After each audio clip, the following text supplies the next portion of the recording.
sometimes he will defend himself from anger with more anger, with defiance. For some men, turning an angry face to the world is a way of feeling important. Neither for his son nor for himself can such a one be a true man.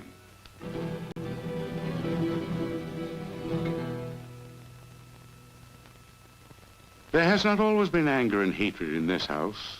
The constant disappointments come because each expects from the other more than he or she can give. Too many children, too much fighting, too much anger have made of this woman a nagging, bitter wife, and of the husband a selfish bully. This is not just one of the little squabbles of everyday married life. This twisted, crooked kind of anger is bad for a man, bad for a woman, bad for children. And the children in such a home may try to escape the anger, perhaps before they are old enough, by doing just what their parents did, marrying in haste, without thought, without understanding, without love.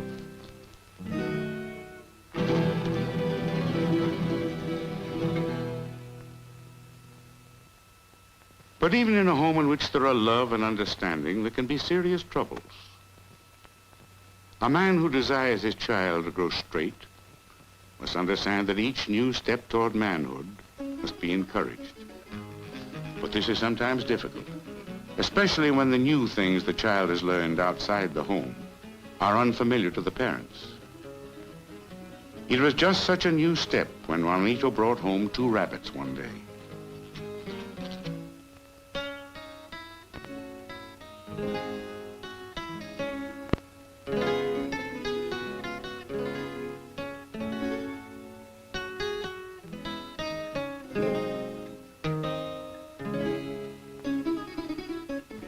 His father was full of doubts. Who will eat rabbits? Why raise animals that are good for nothing? It is hard for a man who has never eaten rabbit to have his son tell him that they are good to eat. It is hard for a man to accept learning new things from his son. The boy is very stubborn. He acts as if he were the man of the house. The boy says he learned about rabbits in school, that they are good to eat and cheap and easy to raise. And besides, he will take care of them all by himself.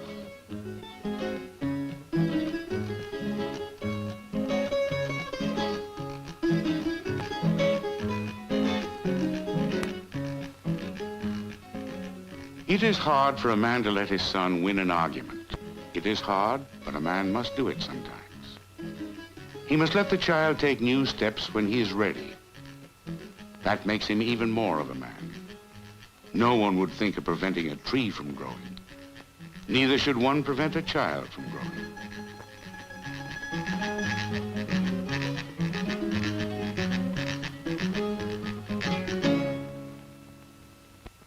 The physical growth of people and of trees is reached one day. But there is another kind of growth with people that need not stop. For there is possible in the hearts and minds of men and women a growth in experience, in understanding, in maturity.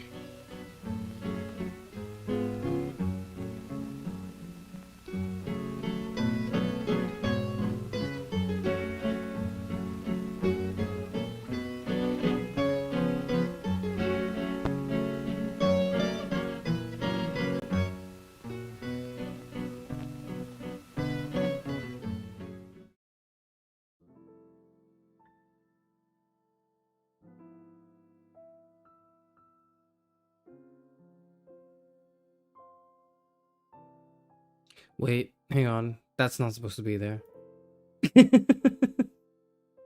Wait, am I supposed to be on the screen? I'm not on the screen yet. Wait. Let me go back here.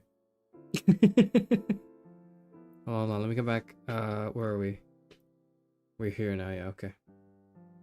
Hello. I am Charis Euphranor. Excuse me. I'm the first and last philosopher VTuber. Spoilers. WTF. The last librarian of Alexandria. Hello. And I don't know if I'm Too Demi. late, we're spoiled, unamused face with rolling eyes. Why did it have to Wait, read no out the one gave you emojis? permission to use the philosophy flags. What do you mean permission? These are like our flags. Wait, what no are you one talking gave you about? permission to use the philosophy flags. Congratulations on the double T up. Hi, Charis. Hello, X. Hello. Are we taking a quiz to determine if you're Demi? No, because I wasn't aware that was a thing, but now that you mention it, Are we taking a quiz to determine if you're Demi? congratulations on the double holiday. Congratulations. He saw a flag and he Demisexuality got test. scare SMH. Twist test. Bleh. You're early, we're surly, get used to it. It's true. He's taking the Am I Gay quiz on stream. I wasn't thinking about Why that, but does honestly... Tia always get the double? Also hello. Hello, Tyler. I don't think Tia's ever gotten the double, actually, which is why... Hi Cherry, Which congrats is why what? on That doesn't coming out explain anything. again. I don't think my... I'm not gay. Guys, I'm not gay. Guys. Hi Hello. Chairboy, even though you have a schedule I forget that you stream now, it's good to see you again. Hello. Hello, everyone. Okay, I'm not gay. All right. I need to start off. I literally put this in my description. I put this in my... You cannot... Don't... Hold on. Let me go in my description. What's my description say? I've forgotten, okay? I've updated it a few times because I wasn't sure. Charis Euphranor is the token straight VTuber in your algorithm, okay? I'm the only straight VTuber in your algorithm, or Axe, and Axe You're too, I not guess. gay, But I you're guess a we lesbian. But I guess we kind of come as like a couple, which I now realize is not very straight. But you know, like it's... He's trans and gay. No, I will say, hold on. I will say... Oh my god, you won't believe what the last image was on my screen. You ready? Are you ready? This was the last image on my screen. No, I'm trying to... Where is it? Where's the thumbnail? Not the thumbnail, the schedule. I'm sorry. I know it's Pride Month and I just like... Anyways. Believe me, I am aware that it's Pride Month. I'm aware. Believe me, I know. This lovely, wonderful piece drawn by Kira is the schedule for this week. So that's, you know, that's there. But I wanted to say that it's also here now. And it's not the thumbnail. And the reason it's not the thumbnail is Congrats because on coming out as the Demi Fiend from hit game Shin Megami Tensei 3 featuring an appearance Dante from Capcom series Devil May Cry. does he actually show up in that game? All I know is that like SMT is like Persona, but not Persona. I don't know. Anyways, the reason I didn't put this as my thumbnail is because like I'm not like a woman. Probably. Like I don't think I'm a woman. Now, maybe in like 10 years, God forbid, there's like a stream that's like, I don't know if I'm trans. And then we do like a deep dive that's like, okay, but what if? But like, maybe that's premium content. And we all know how much I love content. But unfortunately, I can't, like, I feel like I'm like 0%, maybe like 1%. Well, you know what I mean? Like, there's a certain percentage that it kind of, like, you are not 0% anything. I think you are at least like 0.5% whatever Damn, you can think of. I lost my Maybe internet except something for that's a really month bad. and the viewer size doubled LMAO. Well, yeah, there's a few new people. Hello, new people from trolley content. So it's a non-zero chance. Okay, like it's somewhat like not. It's okay. It's non-zero in the sense that like there is a non-zero chance of anything.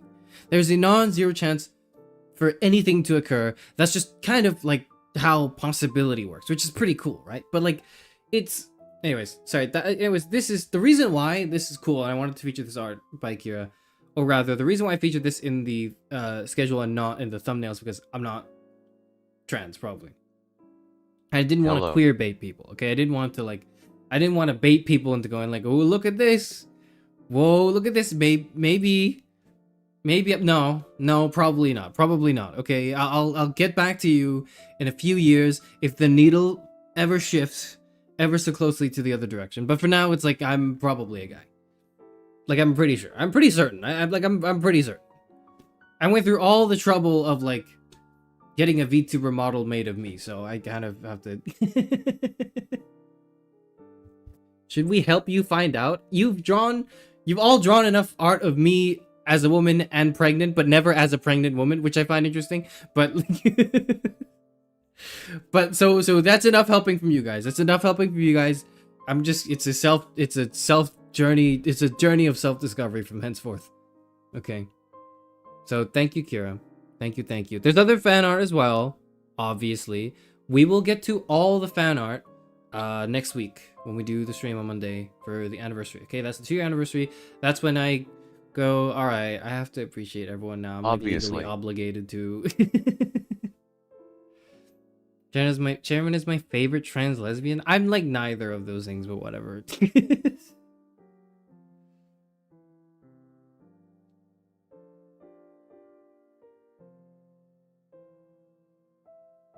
Anyways. Axe is 98% straight from the source. Yeah, that seems right to me. Did you see Asmongold and Andrew Tate say men are more attractive than women on June 1st? I did, but also like against my will. I don't like that I did. You know, like you. So it's not your fault. Who said this? Who said this? Tyler, you said this. It's not your fault. It's not your fault. Okay, we are currently poisoned in the same well. Okay, it's just that I'm sticking my head out sometimes to, you know, to breathe before I sink back down again in the rest of the muck, okay? But like I don't why? Tell me why. Ain't nothing but a heartbreak. Tell me why on like June 1st, like the first thing I see when I open up my internet. 760, what the fuck, that horrifying, that can't possibly exist. Why Preg. Tell me why on June 1st I have to be exposed to some like dumbass opinion by 2 dumbass people. Like why do I need to, like I don't need to see that. Like why I don't follow them. I don't follow Asmongold. I don't follow what's his other name? Andrew Tate. I don't follow either of these people.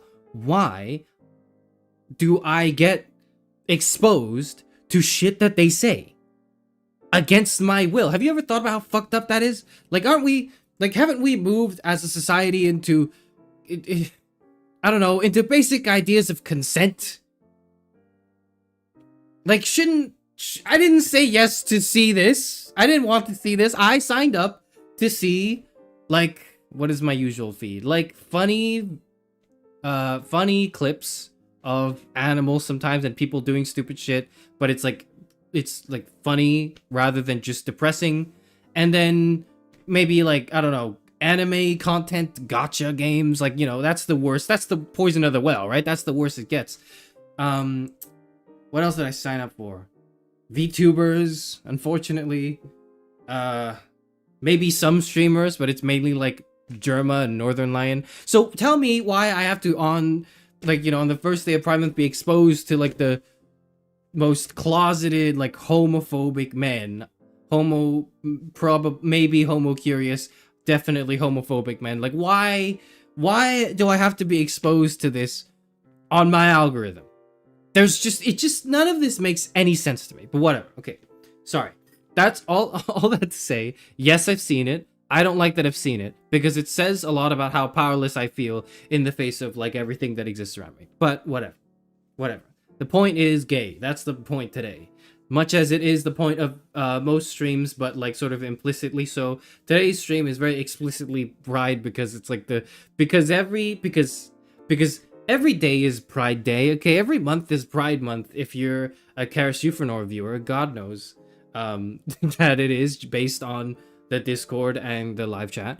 But today is probably the only day, like, or at least like there's only one day in June that we get to enjoy this, unfortunately, because it's overtaken by this more important holiday, which is Charis Euphranor month, right? That's a little bit more important, so unfortunately we can only dedicate one stream to Pride, but this is the one, okay? This is the one we go. And in addition, because of the kind of the growing importance of Charis Euphranor month, there's been an executive decision made to actually make it look like we're talking about Pride month, but we're actually talking about Charis Euphranor today. That's the sort of like the the consensus we've all kind of come to. I'm sorry that you had to be exposed to the news this way. It is regrettable, but you know, I hope you understand that this is for, of course, a grander purpose. Indeed. It's your algorithm. It's on you. I haven't even seen the comment on hand. Okay, you could be making that up.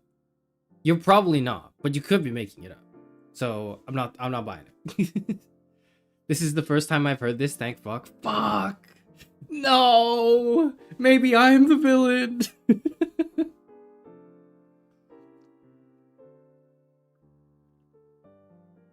Have you noticed how there's way less rainbow capitalism this year? I have. So collectively we made this observation last year. Right, that there's like a little less rainbow capitalism. Now to briefly recap like last year's stream, because this is sort of just like a series of streams at this point, because it just sort of feels like the type of thing to be that. Last year we were talking about rainbow capitalism. Like last year, 2025 June, we were talking about rainbow capitalism and specifically how it's diminished actually compared to the year before, 2024, and the years before that. The idea is companies will spend a month LARPing. The word now is LARPing. That's what the youth use, so this is what will resonate, right? The companies will spend a month now LARPing as, like, you know, pride adjacent entities that are inclusive and progressive and all about equality and whatever, but are still trying to take your money through the most through perpetuating this broken system. You know, capitalism bad. You've heard it from every single... If you're watching me, you've heard the sentiment echoed by everyone else you watch, so I don't need to labor the point. There's no point in laboring it. So, the observation that I found was interesting last year, which is why I made that stream, to, you know, just to discuss this really, or at least to bring it out to people who watch me, is I find it interesting that as a trend, this has diminished.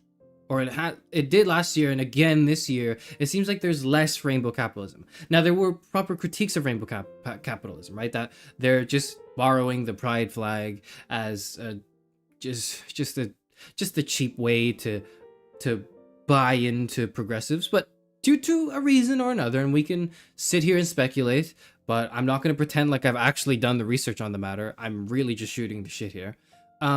For one reason or another, they are not doing it as much. It's no longer profitable to be gay.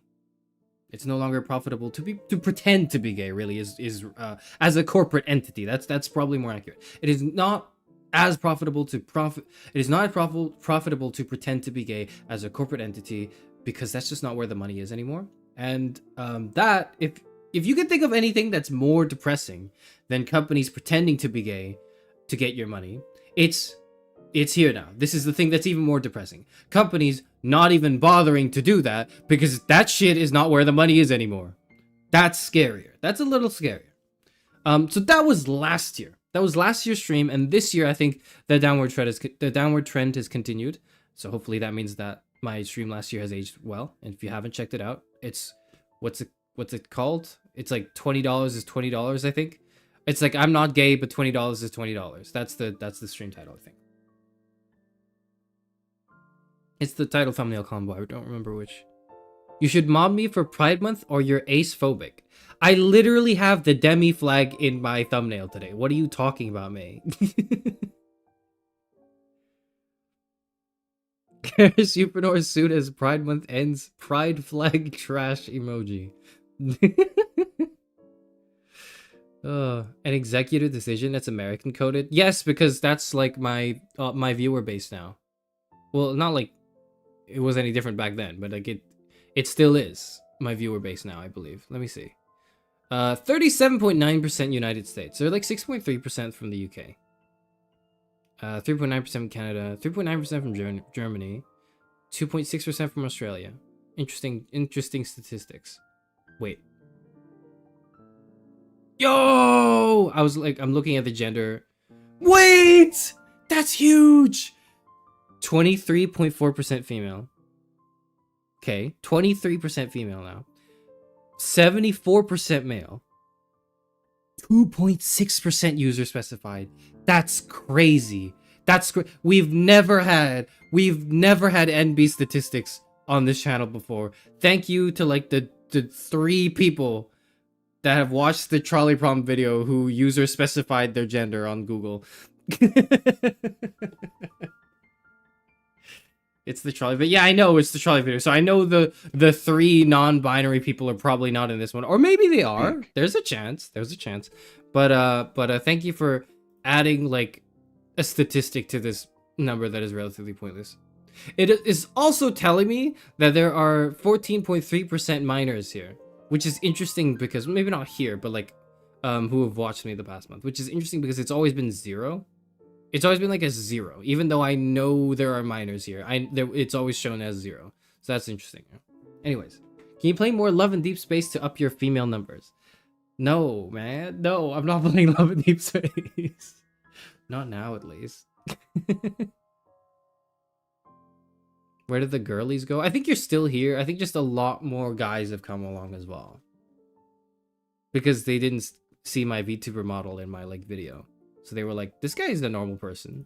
And then they're gonna click into this stream and go like, oh, what the hell? I'm a VTuber. What's a VTuber? And you know, rightfully so, by the way. Rightfully so. If this is your reaction, I must applaud you for maintaining your sanity. I must applaud you for this. Let me turn my fan on. It's a bit hot in here. Okay. The NBs have finally entered the building. That's right. If you hear my fan and it's like kind of noisy, just let me know. But I haven't set up my like audio to try to adapt to that because it's just really hot in here. Since you're talking about Demis, can you talk for a second about the backlash Rin Penrose got about changing her model's color scheme?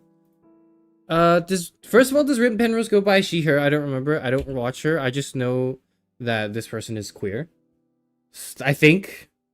Rin Penrose back. Look, you're saying, oh, I don't know anything about the.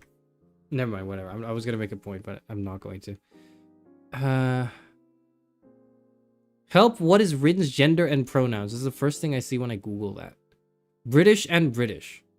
Right. Brilliant. Is she her? Okay. Okay.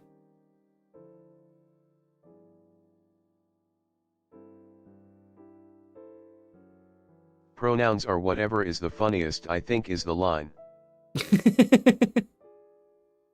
So I guess it is British and British. Also, hello, Fi. Hello, hello. Bin Benrose.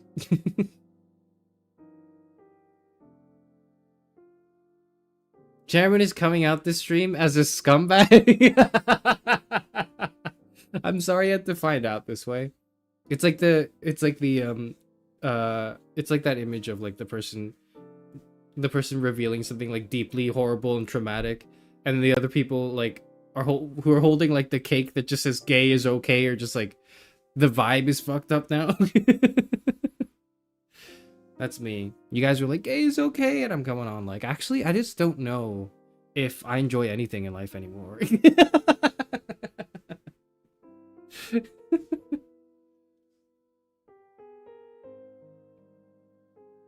Mod me or you're homophobic. I've already modded one person who's like queer, and that was by accident because I had to like mod someone like last stream or the stream before, whatever. So we're removing that. What, you know what? I'll keep it. Whatever. I'll keep it. You know what? Okay. Happy birthday, Zero. Happy birthday, Zero.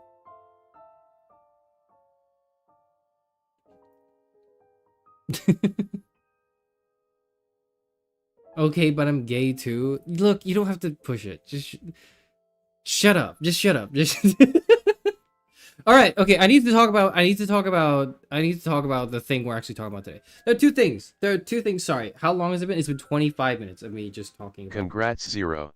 Okay. Okay. Mod me or I'll spread the rumor you voted reform. Why would anyone believe that? Why would anyone believe that the guy who made a video that's like, you should stop watching content because it's ruining your brain, you need to be a real person and experience things in your life rather than be stuck in echo chambers, who's subsequently making a queer stream? Why would anyone believe that this person voted reform? But also at the same time, statistically speaking, it is the most common vote, isn't it? Isn't it like the biggest win, or at least the biggest change in electoral seats? Whatever, I don't know. I'm not that attuned. I voted. I'm not that attuned though. Anyways, not my problem, because where I'm from, that was not an issue. Where I'm from, reform was not an issue for us, so.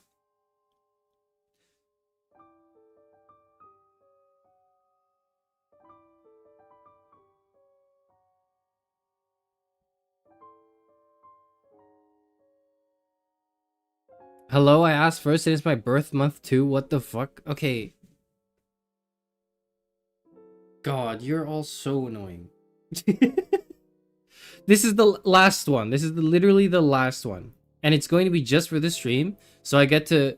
So now, you need to... On my behalf, you need to silence anyone who's accusing me of homophobia. Or any of the phobias, okay? You need to do that, okay? That's it. That's it. Your jobs is to do that. Your jobs are to just silence and censor anyone who posits an unfavorable opinion of Charis Euphranor, or else I take your rights away as well. It was my birthday 2 days ago. Can I get a happy birthday, Charis? Happy birthday, alright. Can we move on now? Can we move on now? It's been 26 minutes. I need to get into the main topic. I need to get... Okay. Literally 1984. That's not true. We haven't it's not literally 1984, because we're planning to read it, but we haven't read it yet. So, You are reform phobic. Am I reform phobic? Honestly, no, because most people who vote reform aren't like actually evil. They're just My birthday is tomorrow.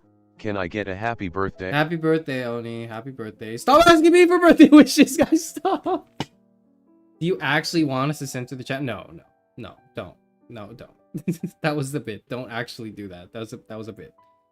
I will if it's funny enough. It's the worst part is like it won't look that way because it will just show deleted. So like there's no way to make it funny because you can't know what was actually said, unfortunately. If there was a way to do it that would make it funny, then you have my full support, but I just don't think that's possible.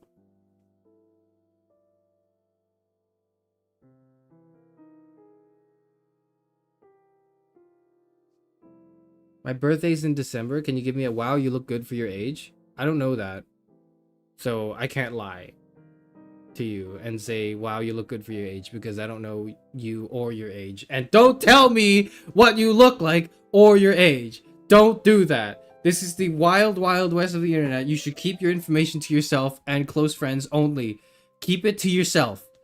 It's my birthday next year. Can I get a happy birthday? Happy birthday next year, FDF. Okay, shut up. Everyone shut up. Everyone shut up. You literally do know? I think so, but whatever. I don't really. This is not. I'll DM you if... Shut up! Everyone shut up! I need to talk! I need to talk about the main thing today. My birthday's in 8 months. I'm done. Alright, okay. So, today, I'm blocking all of you out. I'm literally blocking all of you out.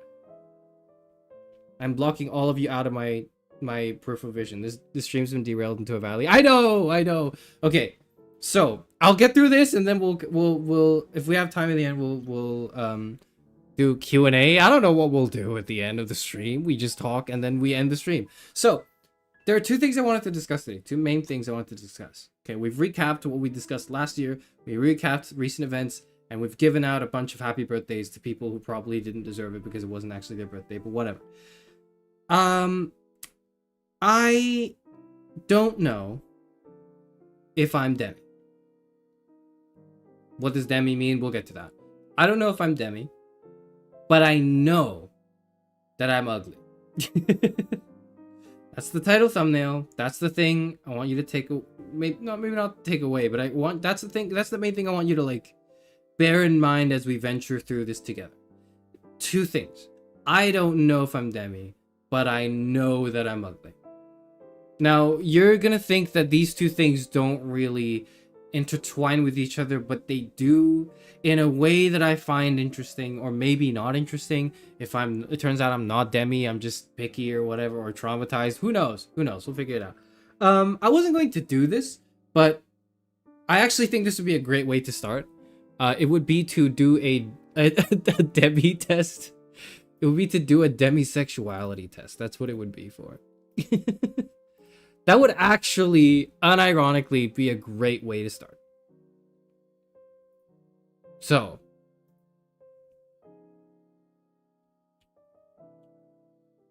I'm turning parrot off for this. In your words, you're probably mid. Yes, you're probably mid. Oh, me? No. I know I'm not mid. I know I'm not mid. I was gonna get into that in the later half of the stream, but I should probably preview it now that I brought it up, right?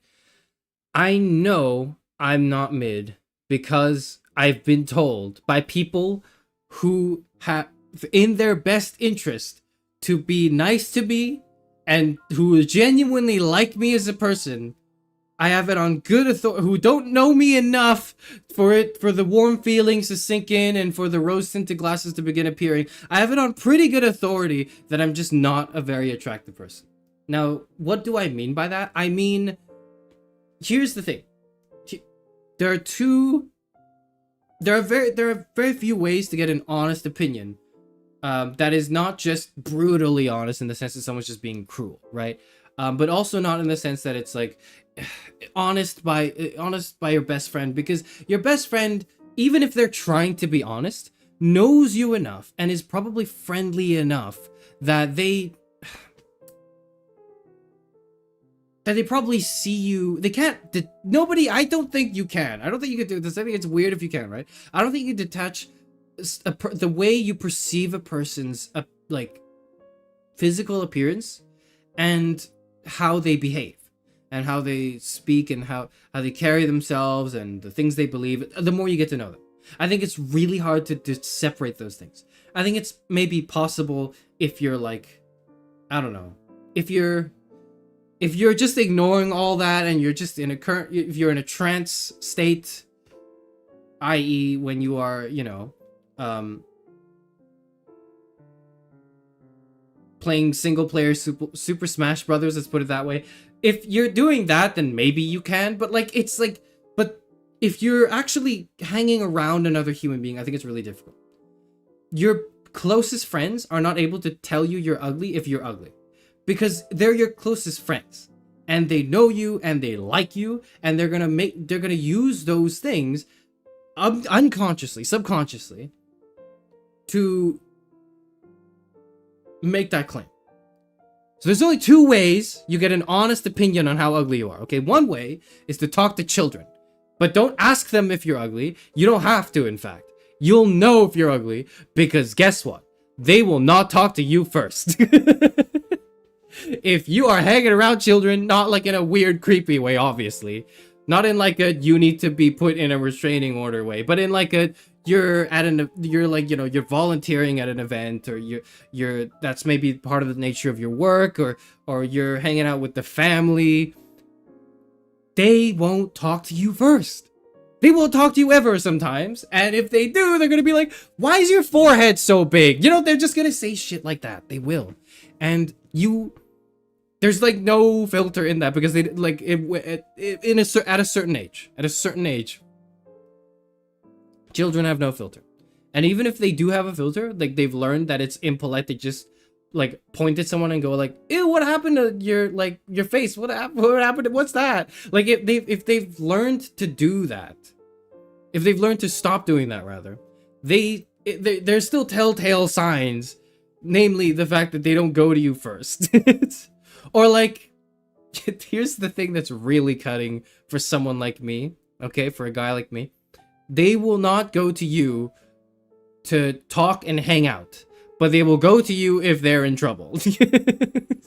That means you're a trusted adult, so it's not like they think you're weird or creepy or whatever. Like, you're a trusted adult and a person, it's just they don't want to vibe with you, Like, they need you when they need you. They want you to be there when there's a problem so you can deal with the problem. But then if there's nothing, if you're just hanging out, if you're just chilling, they don't want to hang around you. Ask me how I know. Anyways, that's like the one way to figure it out. The other way to figure out that you're actually ugly is by talking to people who are not strangers necessarily. They're like new to your presence. So they're not like your close friends, but also don't hate you. So you have to kind of like, they're a stranger, and then you strike it up and you talk to them and you get to know them, and they get a feel for you, and you know, the vibes are good and you're hanging out, but you're still kind of still getting to know each other. And it's subtle. It's not through direct. Sometimes they're direct. Sometimes they just kind of say Charis Euphranor. Like, it's like, or maybe like, I was going to say something really like, that'd make you feel really bad, so I'm not going to. But okay, there was like, most recently, there was this time when I was hanging out with someone who I was kind of getting to know, and I offhandedly, I mentioned, I was like, you know, I wish I didn't have time to, for this function, but I wish I had time to like, do my makeup, because I like, you know, I didn't have time to, right? And then this other person just absentmindedly was like, yeah, that would have been great. And then immediately started to like backpedal and go, no, you know, like, you know what I mean? I didn't mean like I didn't mean you're ugly. It's just, you know, it would, you know, be cool if you had like, and I knew immediately what that meant. There's no greater honesty than someone who accidentally calls you ugly and then tries to backpedal, because like they didn't mean it. Like they realized what it was as it was too late. There's no greater honesty than that. And I appreciate it. I really do. I don't want the wrong impression. Okay. I want to know the image that strikes. That's what I need. That's what I need to know. And it's like, frankly, it's okay. Being ugly is okay. But you kind of like, if you're ugly, first of all, you're probably not. First of all, you're probably mid, right? You're probably mid. So you really have to interrogate this. You really have to check using the two methods I just described. Make sure you don't cross any boundaries while you do that. Be respectful and all that. But then, like, if you realize you really are ugly, then it's like, it's not like it's over, in the sense that you can never achieve all the things that you want. Like, you can still enjoy like a romantic relationship. You can still like hook up with people or whatever. Like, it's just gonna be harder. Just know that everything in your life that involves socially being face to face is you've gotten a debuff. And like, you can't live in the denial that there's no debuff, there's a debuff, okay? And that's okay, because that debuff does not make you a worse person. It does not make you a person with less value. It just means you have more to overcome, and in many ways that makes your soul more beautiful, okay? And in many ways. And I'm not just saying this because I'm really kind of just talking about myself here.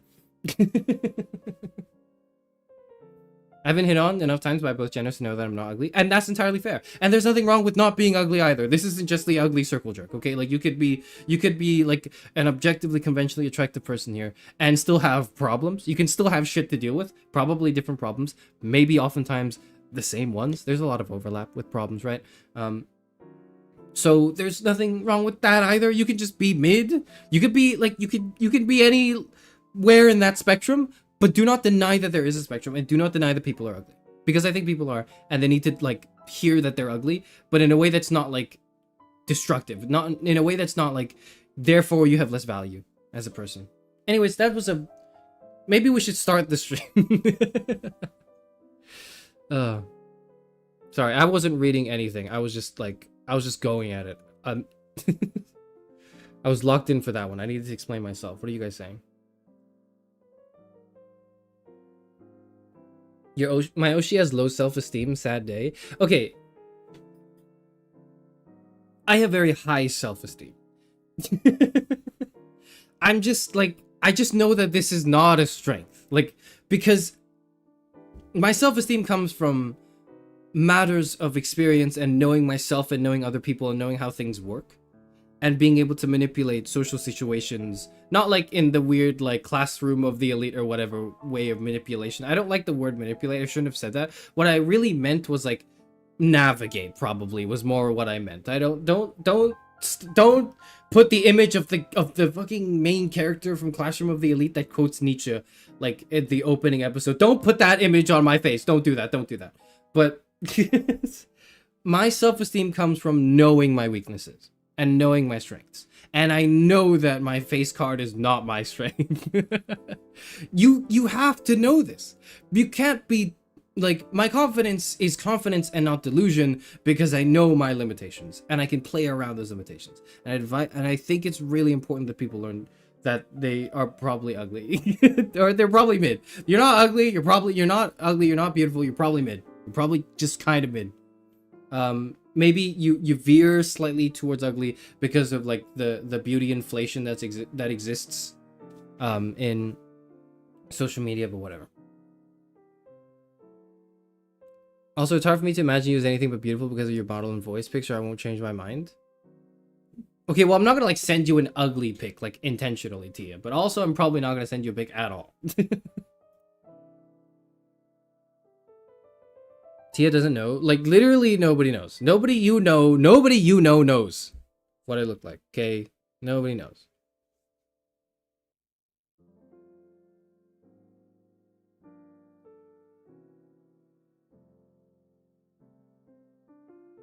What about the I almost pulled a Miss Country story? Yeah, that shit did not happen on first sight. That shit happened after like 3 hours of conversation. That did not happen the moment she sat down and looked at me and was like, whoa. That didn't happen. It happened like gradually over the course of the train ride. We're not going to get into that story today. Don't worry, I would still love you if you were a worm. Because I would still be using this VTuber model, okay? It just... Actually, I don't know. I probably wouldn't be able to speak and manipulate the model anymore, but whatever. Sharon is someone who used to wholeheartedly believe I was ugly. It took interacting with drunk strangers to convince me otherwise. It's the only reason you haven't had this experience is because you're a man, and men virtually never compliment other men. No, so I've been complimented on various things. I've been complimented on the way I do my hair. I've been complimented on my glasses. I've been complimented on this, like my eyelashes to some extent. And I've been complimented on like my choice of wear, like my sense of style, my dress. I've been complimented on my watch. I have never been complimented on my face. And I know that it's not a coincidence when it's not like I've never been complimented before. It's just like all the compliments veer away from certain parts of myself. It's not a coincidence. After like 50 encounters, it's not a coincidence anymore. Children tend to like me and say nice things about me, so you might have a point. It's true. It's true. And they don't do it because they're evil or whatever. They just do it because this is just like sort of... This is just how children are. But isn't trust way more important than vibes? Oh yeah, it is more important. But like, I'm not here to discuss what's important with you, because I already do that in most of my other streams. I'm here to discuss being ugly and being Demi.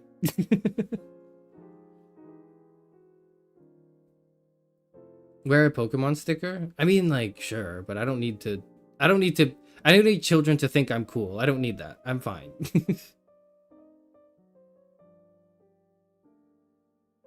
Are we confirming 5-head Euphranor now? Like, I don't know. I don't know how much head is 5-head. Okay, I just don't know.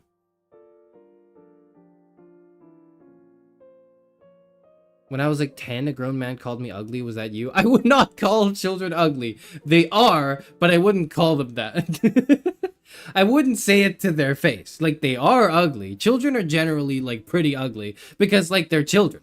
It's not just because they're children, but also because they've not been like, I don't know, like they're children. Children are ugly. This is a fact of life. This is a fact of life. You look at children and go like, fuck. This kid needs a haircut. This one needs to run more. This one needs to eat more. This one needs to shut up. They all need to shut up, actually. Except for the ones that don't need to shut up. They need to speak more. They need to speak their mind. You know what I mean? Like, you just... Whatever.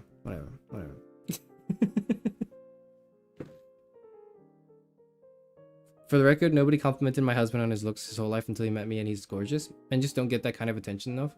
You could be in the same camp. Okay, is he really gorgeous? Or is he, like, well-kept and sort of, like, unassuming in, like, a pretty decent way, but also happens to have, like, a heart of gold and be just, like, a fantastic, phenomenal person with the right values and, you know, like, a great sense of humor and a vibe, which is way more important than just physical attraction, by the way. Like, if you're thinking of it as, like, a Charis Euphranor saying ugly people don't sleep with, like, can't get laid or whatever, that's not what I'm saying at all. Like, being attractive is only one part, or being physically appealing is only one part of this equation. The other part is like how you present yourself, and it is very much like a vibes thing. It's very much like the way you dress, the way you present yourself. It's your intonations and your way of speech, your humor. It's really important. Like all those things are way more attractive in like air quotes than just like what the youth call the face card, right? But nonetheless, the face card is like the face card's like a modifier, okay? It's a multiplier for your other shit. Whatever. Basically, if you're ugly, you just need to be way better at all the other things, which are skill based, I would say. And it's totally possible to overcome the gap, but know that you have a debuff. For kids, their sense of beauty is what they see on TV, so I don't take their opinion seriously, because even a child's honesty is rooted in biases. Well, okay, it's all rooted in biases, but what I mean is, like, you know what I mean, whatever. Okay, you're making a good point, May. The thing is, it's like, because implicit within that statement, I think, is something along the lines of their idea of what is attractive is based primarily on what's on TV and what's in media, and that tends to be inflated as like a certain beauty standard rather than beauty in itself. That is true, but that's kind of like, to me, one and the same. Either it's one and the same, or it encompasses more than just a physical surface appearance. I don't think it's both of those things. I think it's one or the other.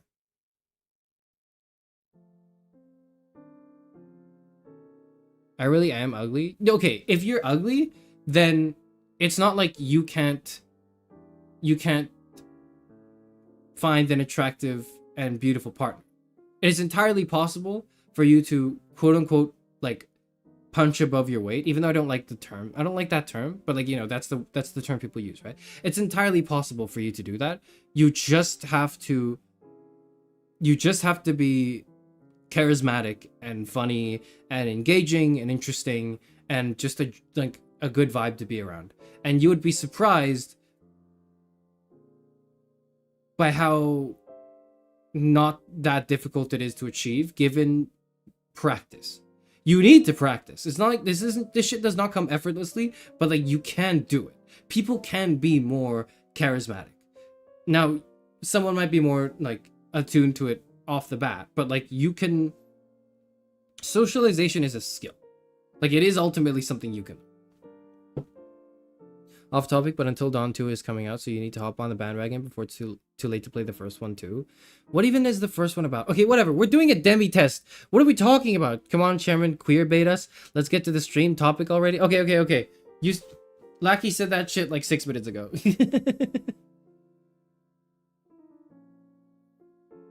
He's a wonderful person, but he's also extremely cute. This is Tia talking about her husband. When I first saw a pic of him, I was like, fuck, I want to date him. Okay, well, like, that might be true. That could be true. That could very much be true. Has he ever been told accidentally by someone who was also kind of into him that he's ugly, and that's, like, kind of his main thing? If not, then, you know, I don't think he has the same experiences as I do.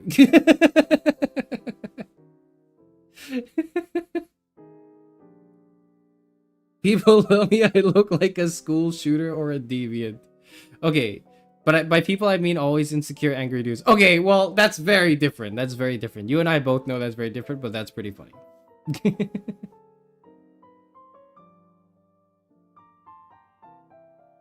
At the rate we're at, we'll get to hour 5 when the main topic of the stream starts. Okay, we'll do it. We'll do the questions. There's 25 questions, okay? Demisexuality test. Welcome to the demisexuality test, a tool designed to help you explore and better understand your connection to demisexuality. Demisexuality is a sexual orientation on the asexual spectrum where a person experiences sexual attraction only after forming a deep emotional bond with someone. Unlike sexual attraction that can occur instantly or based on physical appearance, demisexuals require an intimate connection before such feelings emerge. Are you demisexual? For each of the following questions, indicate how well it applies to you. Okay, let's do it.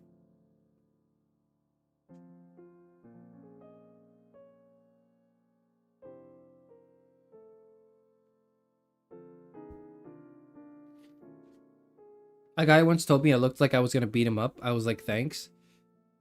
I don't know if you know this, but that was definitely a compliment. And low-key like a plea. That was a compliment and a plea. You probably knew this, but just in case you didn't, that was both of those things. All right. And you know what? This is on topic. Question 1 of 25. I prefer direct communication over flirting. How do we define flirting?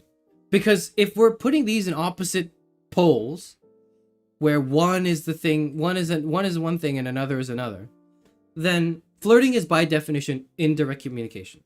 Now, I'm a big fan of indirect communication in philosophy. I think it's an interesting idea, and I think some things need to be indirectly communicated, such as what? Generally,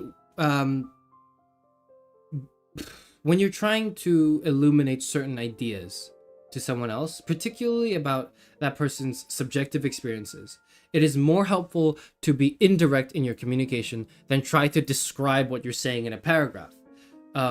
Rather than try to describe what it's like to be in pain, no doubt from from stepping on Lego, the easier way to get a person to understand it is by telling them to walk over here, and them going, why? And then you saying, just do it, and they step on a Lego and go, ah, what the fuck, ah! Right, that's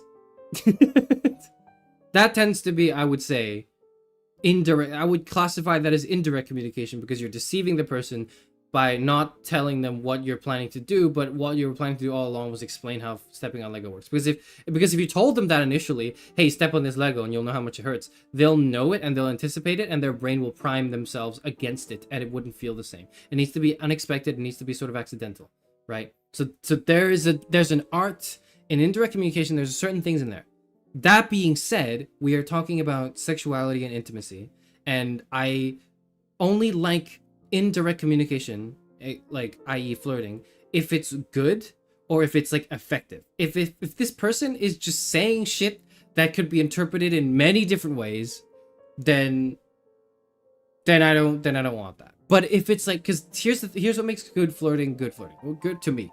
Good flirting is when there is room for it to not be the case, but you're probably trying to engage in intimacy, right? There needs to be some plausible deniability for your attraction towards the other person, or your invitation to the other person. That is good flirting. There is plausible deniability, but that is what you're doing. So plausible deniability is not the same as one possibility of 500 or whatever. Okay, flirting, if your method of flirting with me is just ignoring me and saying no when I want to hang out, then that's not flirting. Even though you in your head are thinking, oh my god, why is he not talking to me? I'm specifically doing the thing that I think is flirting. It's because you're shutting down every moment of further engagement that is sort of coming up naturally. And you're ignoring me. And when you say no, that's no. When people say no, that means no. So I'm not gonna play around with a no that's are you sure? No, man, I'm not doing that shit. I am not gonna be the guy that's gonna hear a no and go, but what about no. I'm not doing that. You can, if you want someone to still press on after you said no, then you don't want someone who's very interested in consent. And I'm just sorry, but that's not how I roll. So therefore, we're gonna slide this slider all the way over here. Okay, next. Also, this is not this doesn't seem like a Demi test to me. This seems like an autism test, but I'm gonna just leave that comment aside for now.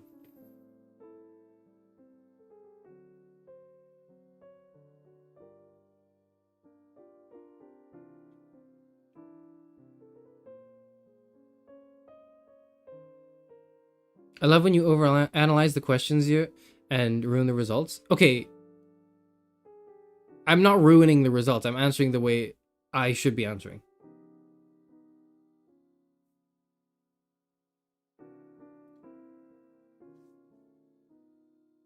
Are you the kind of person who bullies the girls he likes? I don't bully anyone at all, ever.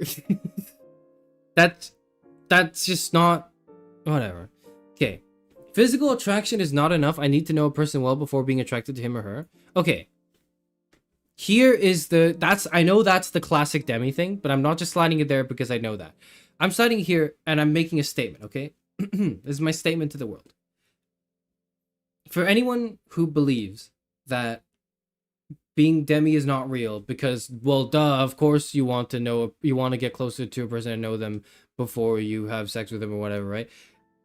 for anyone who says that, I'm actually going to do you one further. Yes, of course everyone needs to know the other person to some extent. That's why we're all Demi to some degree. And not only that,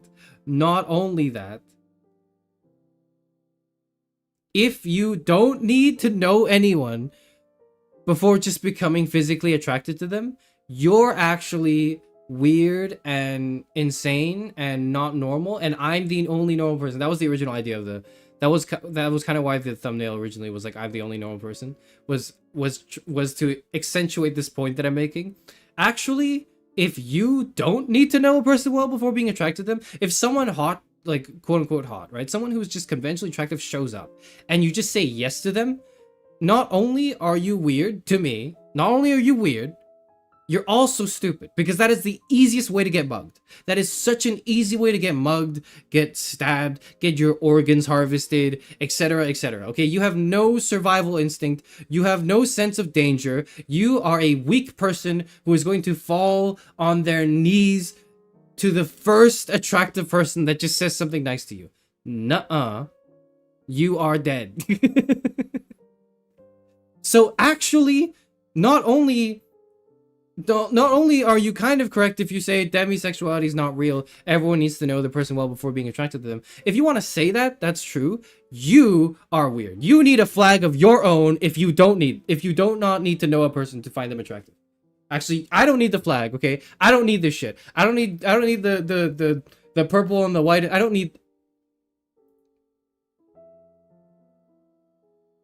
need this, okay? I don't need this. I don't need this representation in the month of June, okay? You do. You do for falling to your knees at the sight of an attractive woman. Like, just on first appearance, no matter how evil they are, or maybe because they're evil. Okay? And or man, but like, it seems like my audience here is largely interested in women. So... So actually, you need the flag, I don't. Checkmate.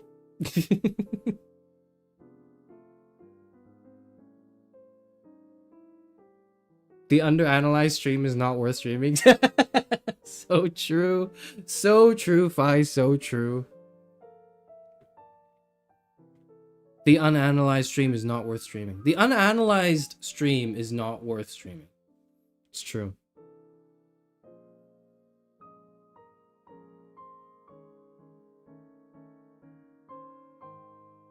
I would think that the physical attraction isn't just the end-all be-all for anyone. Oh yeah, of course not.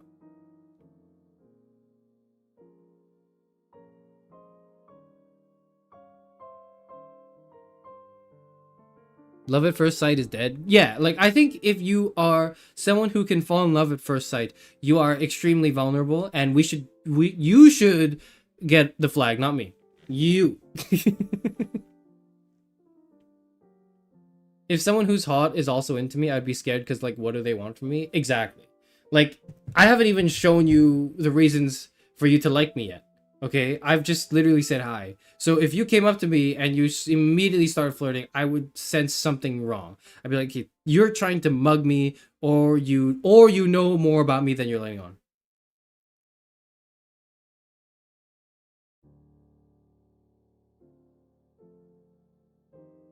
I feel like finding someone attractive and wanting to have sex with the person are two very different things. That's true, and that's what this stream is here for. It's actually for me to be able to separate that in my head, because right now it's sort of, they're both kind of mangled to me. Can we draw a distinction between finding someone attractive enough to want to get to know them further versus wanting to shack up with them right away? Yes, we can, and I think that's really important. However, I'm not skilled enough to do that, which is why we're doing this stream.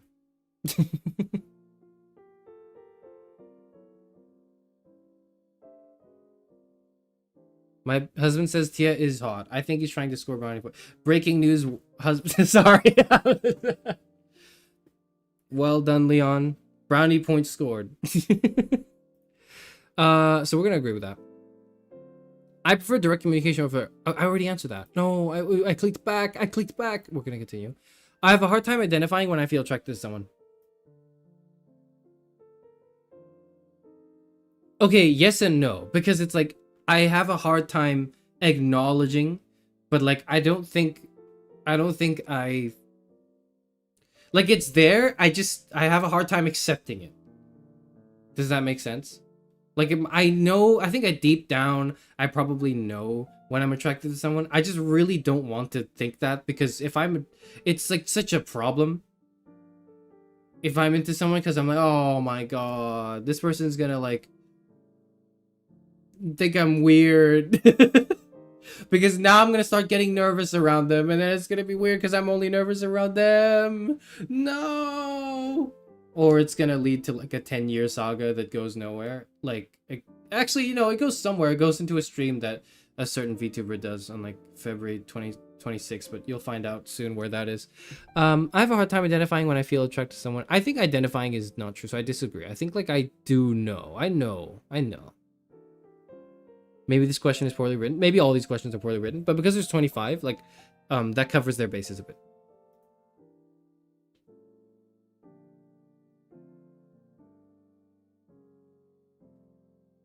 I only feel sexually attracted to someone after forming a deep emotional connection with them. To someone, like a real person. Not even a real person, like a character from like a series or like a video game or whatever. I think they're okay. I don't know deep emotional connection, because you can't share. I mean, you can have like the false sense of an emotional connection with someone who's not real, like a VTuber or a streamer who responds to your comments sometimes, but like, or does like a banger video about the trolley problem once in a blue moon. But you can't. But they don't really know you, and they don't share that connection with you. But nonetheless, you can still feel that deep emotional connection with them. So with that in mind, and keeping in mind fictional characters, I would say yeah, probably. Okay. Casual sex does not appeal to me. I need to have an emotional connection first. This is on many grounds like easily the most easy default option. How can you not? How could you not? How could you just know someone? No, how could you just not know someone and then just hook up with them? What if you like do the deed and then in the morning they like steal your wallet? What then? How would you know? How would you know? You wouldn't have known. Okay? Am I paranoid? Maybe. I mean, like, has it happened to me before? No, but what if it did?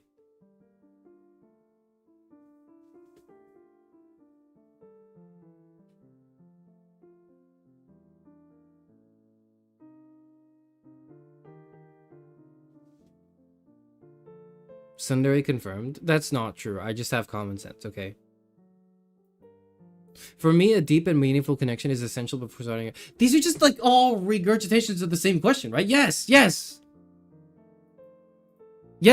of course. Oh no, it's a different question. This is about romantic relationship. Yes, it is important, because isn't that the whole point of like a romantic? How do you start feeling romantic about somebody? Like, how do you develop romantic feelings towards someone who you don't know at all? I'm not saying you need to know everything about them, or you need to have like the strongest connection you've ever felt in your life, but like you need to have some connection that is beyond just some sort of vain surface level, like, wow, I met you at this party and you met me at this, and then you met me too, and then now we know each other's names and phone numbers, and that's it. Like, that's weird. That's weird. How could you then like immediately want to date that person? What if they're like a serial killer? They're probably not. But what if they're like just not your, what if you don't know them? What if you don't hang out? What if you like, you don't like the same things, or you have no common ground? Everyone has common ground, sure, but like, what if you don't share enough common ground? What if your values are like just a little different? Shouldn't you like know those things before you develop that romantic like relationship? And then you're gonna say, well, you can still go on a date, but like, you don't have to have a romantic relationship. There are two types of dates, right? There are many types of dates, but like the two I'm making this distinction between are like the romantic dates that you go on where you're intending to get to know the person just as a person first before anything else, even though there is like an underlying intent behind it, and the type of date that's like shared between two people who already are in a romantic relationship. They're just sort of, this is their romantic hangout, right? And the former, I think, is just like, I don't know, it's weird to me. Like, why go on a date and immediately say off the bat that I intend to potentially woo you depending on how this conversation goes, because that's a lot of pressure. Why do you just say, hey, we're hanging out just as friends, just to get to know each other? Isn't that less weird in the social dynamic?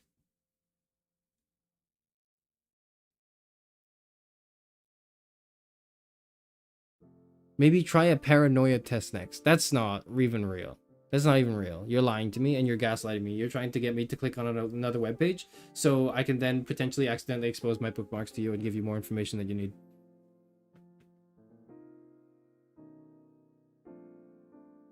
The fact that Charis is getting so worked up about this points to Demi IMO. Like, I don't have one night stands, but I get what people do. Okay, I understand what people do. But I understand why people do that. In the same way, I understand why people why people will want to stick their hands in like a wood chipper. Like I use your is that like a bad example? Like, I understand why you would want to do it. Like, I know, yeah, the human brain, like, unga bunga, like, I am a horny person, and or probably maybe even teenager, because that's just kind of when those hormones happen, and have no self-control. Like, I understand that, but it's not like, I don't know. I think you're weird. Autism says next. We're not doing the autism test next. No, we're not.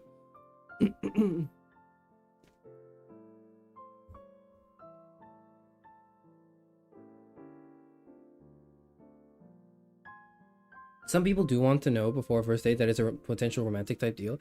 No, yes, I understand that. That's what I'm saying is the first, like, point of, like, you want to know before you make it a romantic deal. But then how do you make it a romantic deal without knowing that person first? I think we're actually speaking around each other, Kingwood, now that I'm thinking about it. I think we're speaking around each other. I think you're saying some people just want to pursue a romantic relationship before actually knowing some person, and I'm saying that's weird. I'm saying that is fucking weird, because why would you want that if you don't know the person yet? You would only want that if you have some idea of that person, right? Surely, you don't have to know everything about the person, but surely you have to know, like, a little bit, right?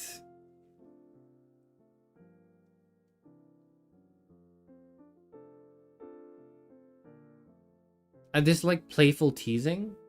No, I like playful teasing. That's fine.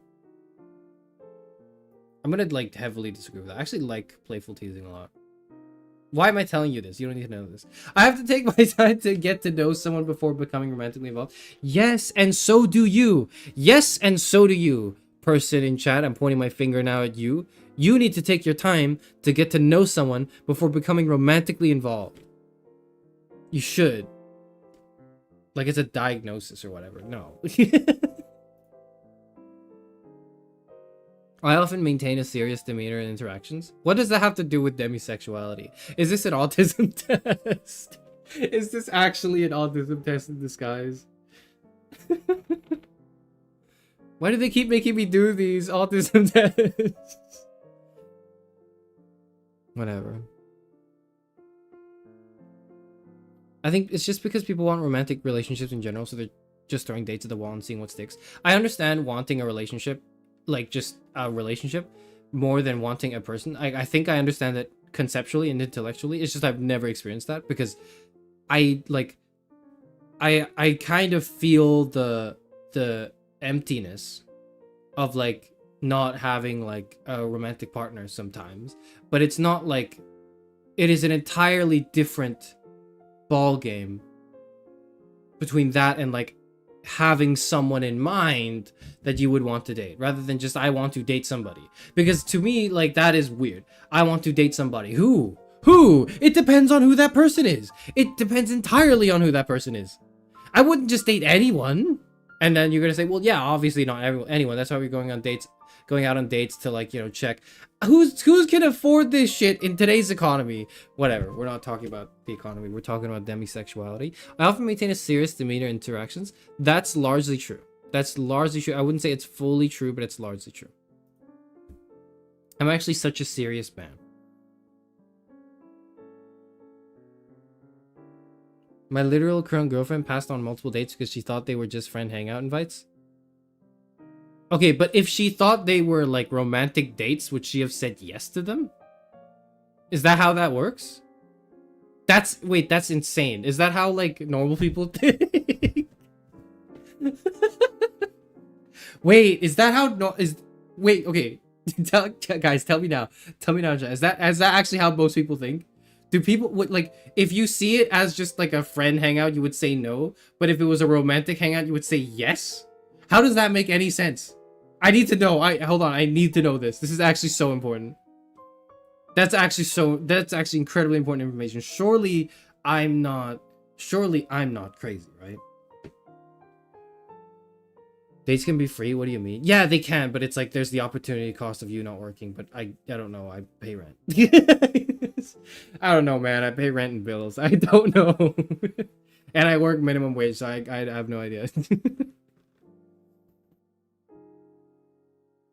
It's the internet. Most personality tests are thinly veiled autism tests. This isn't a personality test. This is a demisexuality test by the authorities of idrlabs.com. Which I don't know about at all.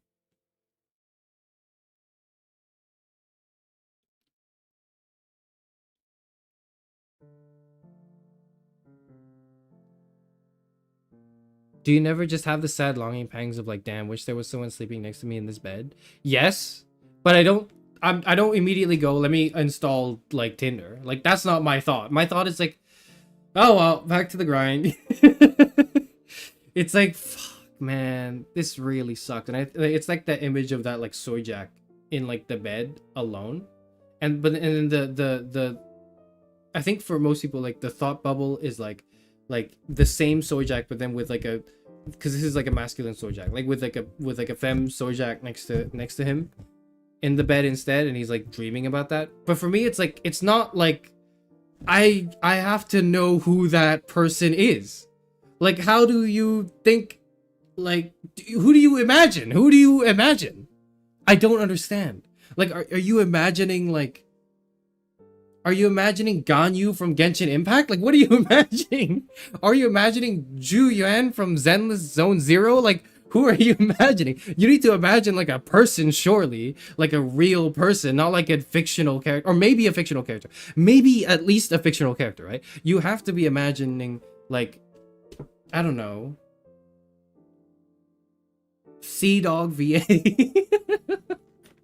I'm running out of examples. These are bad examples. You have to imagine like Narissa Ravencroft. Like, surely there has to be like a person, or at least like some semblance of a person in your imagination. It can't just be like, man, I wish I had a girlfriend, or I wish I had a boyfriend, or some sort of like non-binary partner, romantic partner. Like, you can't.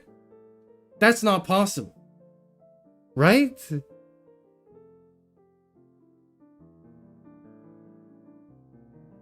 She would have put higher priority on a clear date invite.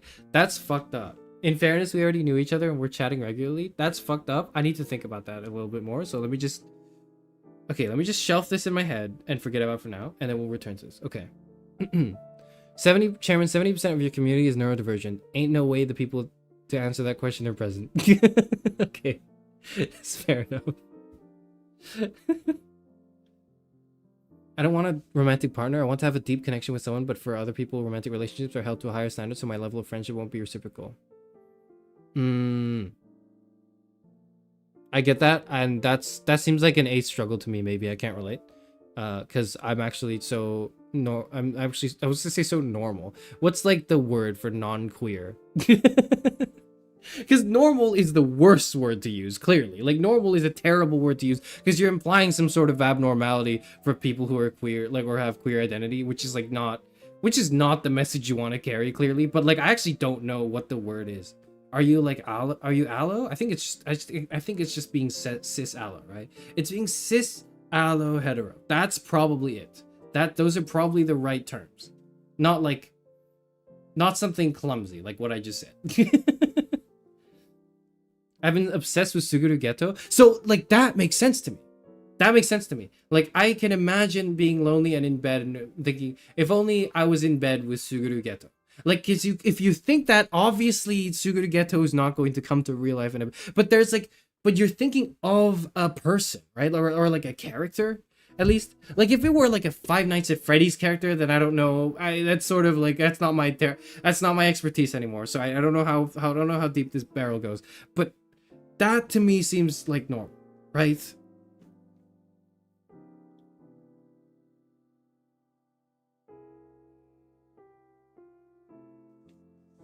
Okay, back to Grindr, Charis 2026. I know I would be so successful on Grindr. I know I'd be so successful on Grindr. It sucks that I'm not gay. It's so sad that I don't find men attractive like in that way at all. Like I can appreciate masculine beauty. I love JoJo's Bizarre Adventure, which you know might be a foreshadowing for me actually not realizing that I'm gay. But like you know, like but I just can't like it just, you know, if only it did, you know, it would be a lot easier. It would be so much easier actually if I were like pan or like bi, but like I'm not. It sucks out here. Anyways, we're learning a lot about your tastes. That's not my intent. I kind of just, I didn't think about it. I just launched this Demi test thing on stream. I didn't really think to scan or like screen through the questions.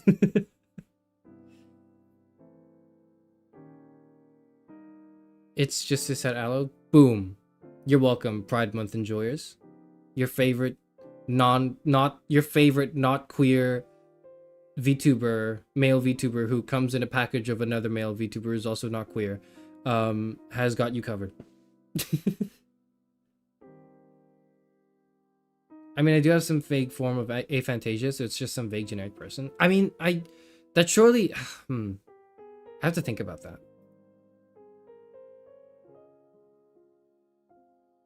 I kind of want Axe's opinion on this now. I can appreciate Mask Beauty. I love JoJo's Bizarre Adventure. Great time to pop into stream. Hello, Mylan. We're taking the Demi test because I don't know if I'm Demi. I know that I'm ugly, but I don't know if I'm Demi. So that's sort of like we're unraveling this mystery together. And it's unfortunate, but I'm probably like cishet aloe. Probably. I don't know. But if we do this Demi test and it shoots me in a direction that is not necessarily aloe cishet, then I'm gonna have to like think about some things. But we'll see. We're on question 10 right now, and it's been like an hour.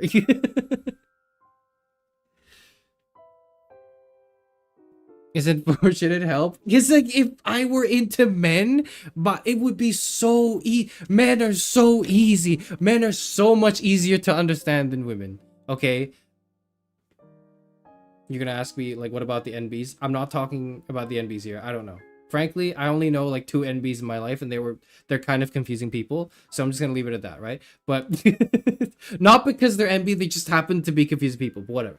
Like, but like men are so not all men, obligatory not all men, but so many men fold at just like positive attention, like affirmation of the feelings, but not pushing it too hard, just a little bit of playfulness, but not too much, and like most importantly, like just like being sensitive to like the male tendencies that tend to occur when you are socialized to suppress your emotions for most of your life, and to be willing and open to also get a drink.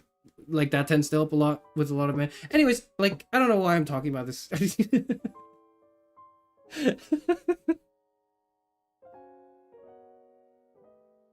No, why would you say you're ugly? I talked about this just now earlier in stream, but basically TLDR is I know I'm ugly from many sources of evidence, and the greatest, most recent source of evidence is when I was getting to know a person and who didn't like hate me immediately, but we were having a conversation, and I mentioned offhandedly, I was like, it's unfortunate that I didn't have time for makeup today, because like I was in a rush to get to this function, right? And this other person just like immediately nonchalantly agrees with me before realizing, oh sorry, no, I didn't mean like you're ugly, it's just, it's just, and then that's when I was when that person was backpedaling was when I was like, I know now immediately the most guttural honest reaction and opinion you have, because if you felt any tinge of like this person is a good looking person, you would not have just immediately agreed, damn, wish you had makeup on. You wouldn't just say that and then take it back, okay? It's not that the person said it, it's that they also immediately started taking it back. That's how you know. That's how you know. That's just one of many anecdotes, but we're not gonna stay here in the stream for 5 hours. This is the equivalent of a straight girl saying being lesbian is so much easier. It kind of is. It honestly kind of is. Because it's like, I know what it's like to be like a guy. Generally. I generally kind of know a bit more about that than I do know about the feminine experience. And then, you know, like there's a lot of things in that. It's a socialized experience, right? It's less like I am a man or I am a woman, and it's more like I'm performing maleness and I'm performing femininity, whatever the hell that is. I'm not entirely well acquainted with the theory. I just understand that it's, you know, it's more complex and certainly not binary, right? And also that I've been hit on by a lot more men, but that's an aside. You'd think that men are easy and then they're not, and then you're sad. Okay, I can't relate. I don't know. I don't know, Lackey. I can't relate.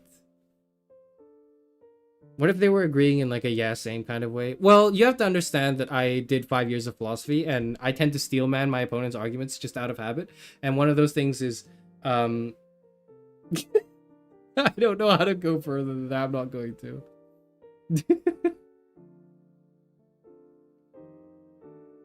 Anyways, I feel confused when I start to feel attracted to someone. Yes, you should all feel confused. No? Are you like, I like this person and everything is clear now? No. When you like this person is when you start getting anxiety, when you start like anxious thoughts. Maybe not anxiety, anxious thoughts, right? It's when you think, oh no, what if I say something really bad? What if I mess it up? What if I compliment them, but then it becomes creepy and weird? What if I don't say anything and then that becomes creepy and weird? Should I compliment them or not? If I compliment them, do I compliment everyone else? But then if I compliment everyone, is it like I'm trying to too hard to placate the social function? Like, what am I doing? Am I staring? Am I making enough eye contact? Am I making too much eye contact? Am I not making eye contact? Should I look over at her now? Like, do these questions not spring forth the moment this happens? Are you not infinitely more confused when this happens? How is someone's mind like clear when this happens? This isn't like surely this is not just me.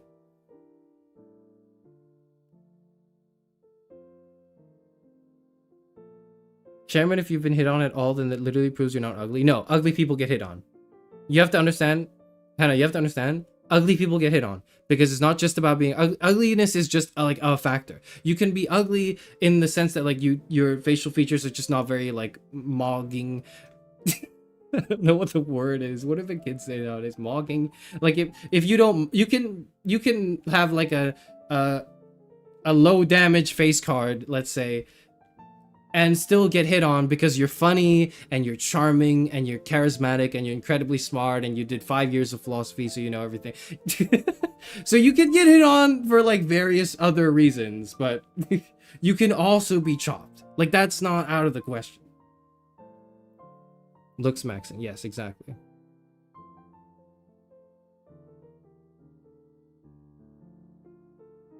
Ugly is about the heart. I mean, like, yeah. If we're like talking about ugliness in like at its core, in the same way that we're talking about beauty, not as like a like conventional beauty standards, but more like an inner beauty combined with the outer beauty, like just the aesthetics of one's whole being, then absolutely, I'm a beautiful man. But like, but also you need to know what your strengths and weaknesses are, right? Psychoanalyze your way into this romantic situation. It tends to be the other way around, doesn't it? I don't know. I need to build a strong emotional foundation before I can enter into a romantic relationship. This is a repeat of the previous question we've answered. Yes. I need to know someone well before I can get... yes. I don't know if I need to know someone well, like as in, like I know many things about them, but I need to know important things about them. Right. I need to have a good idea of what makes them tick. I need to have a good idea of what they are excited by, like what they enjoy, what they like. I need to kind of know whether or not they vibe with me. That's a really important one. And I kind of need all of those things before sexual attraction even occurs. But that kind of feels like, again, that seems like just, isn't that just everyone? Isn't this a common occurrence for everyone? Isn't everyone's life like this? Surely I'm not the only person whose life is like this. Then keep calling yourself beautiful so you can internalize it, you silly bitch. Okay, no, I have internalized it. But the thing is, my internal beauty does not, like, seeps out of the pores of my being only after, like, 2 beers or at least, like, 5 minutes of conversation, okay? And nowadays, people don't have 5 minutes of attention, okay? Everyone is on Instagram Reels and YouTube Shorts. Nobody has 5 minutes of attention. People have, like, 3 seconds of attention at most. If you're at a social function, maybe 10, 20, okay? So, like, your face card, although is just the initial impression is by far the most important thing, and it is only growing more so, Mylon, correct me if I'm wrong on this, because of the way social media is impacting our collective psychology.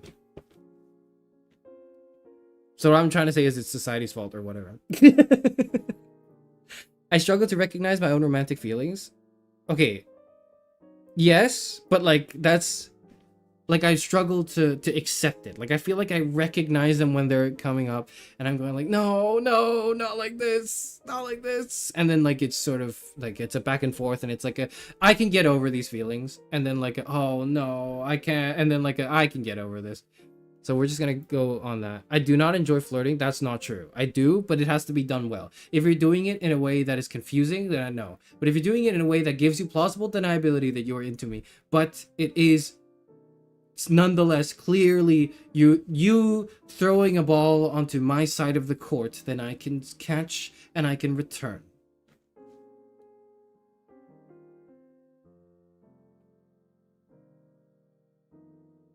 Actually, I feel like evil makes you ugly because all my friends are hot and my enemies are ugly. Phrenology proven correct. I don't know if it's proven, Lackey, but I that's not a worldview I'm a stranger to, I suppose.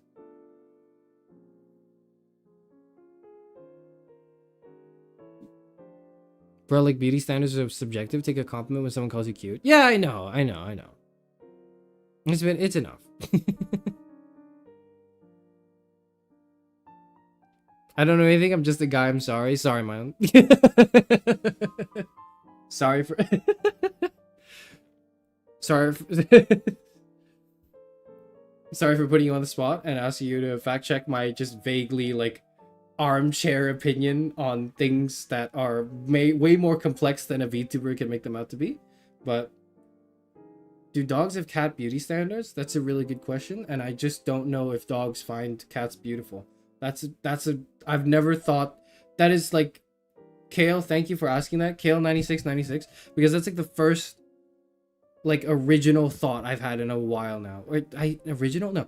Not I didn't have this. Sorry, you had this. This is the first original thought I've been exposed to in a little while now, so that's interesting.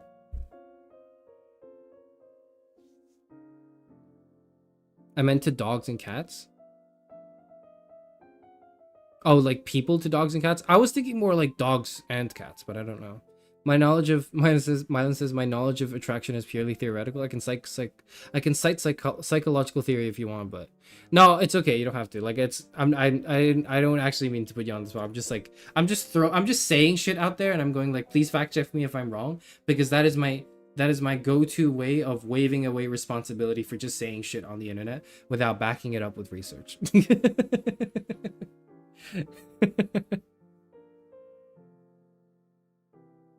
Dogs and cats like love me though. I don't know why they do. Like I'll show up and then in a few moments a lot of my friends' pets will be like, this is our new favorite hangout spot now. It's Charis Euphranor's like lap. we're gonna just hang out here now. Like it's weird that they do this, but whatever. I can enjoy one night stands or casual sex. Extremely disagree. That's insane. That's insane to me. I always know when I feel attracted to someone. Yes, I think I do know. Deep down, I know. I struggle to navigate it, but like I know. I don't enjoy casual sex or friends with benefits. It's the same question. Agree.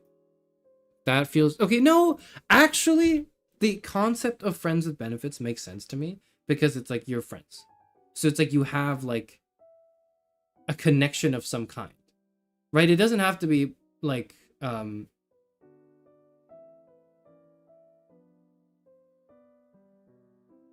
what is the word I'm looking for? monogamous. That's the word.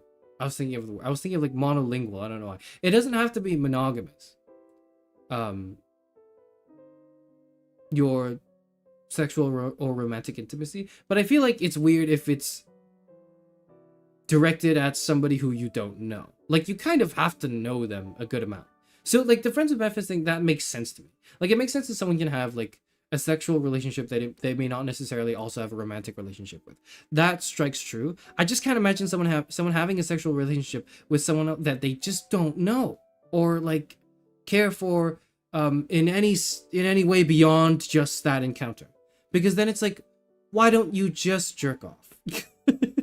To put it very bluntly, since this is the Demi stream and all that, right? Like this, why don't you just take care of business like solo? Like I know why. I know you're saying, well, it's because it feels better with a real person or whatever. But like that's not the point I'm trying to make. Whatever. We'll move on. Why don't you just use one of those like hyper realistic dolls and like get like a virtual reality goggles, and then go on. I was gonna name a subreddit, but I realized I don't want to get too deep into this. I'm sorry. I'm sorry for being crass in the sexuality stream. But also, I'd hate to be prudish when the point of contention here is demisexuality and what it is and whether or not I am and maybe you are. Maybe you've discovered something about yourself today. I don't know.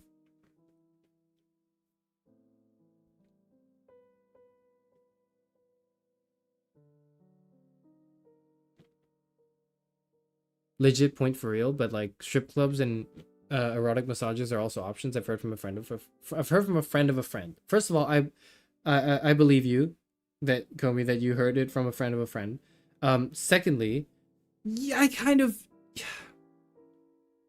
those are weird too, but I don't know. Those are weird to me too. I couldn't get comfortable with that. I'm just a man. Okay, those are your words, not mine. This is I find greater satisfaction in intimate relationships that are emotionally meaningful. Shouldn't we all go here and click agree to the max of the slide? Isn't this the most obvious statement in the world? Isn't this saying like I like drinking my Coca-Cola with ice in it? Like, isn't that just like a I don't know. Are you hearing what you're saying right now? I'm gonna be honest, not really. I'm in streamer mode right now, which means I forget immediately the thing I say 5 minutes after I've said it. I enjoy flirting and the exchange of playfulness and energy that comes with it. Yes, I do. But again, it has to be good. It has to be skillful. It cannot be just, tossing words into the wind, hoping the other person, like, receives it the way you intended it, even like without realizing that what the signals you've been sending are mixed and confusing. That's weird.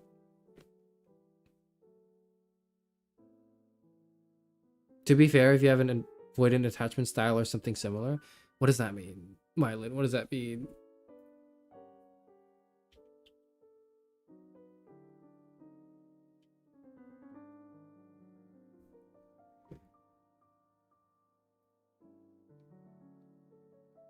Simplypsychology.org. Okay.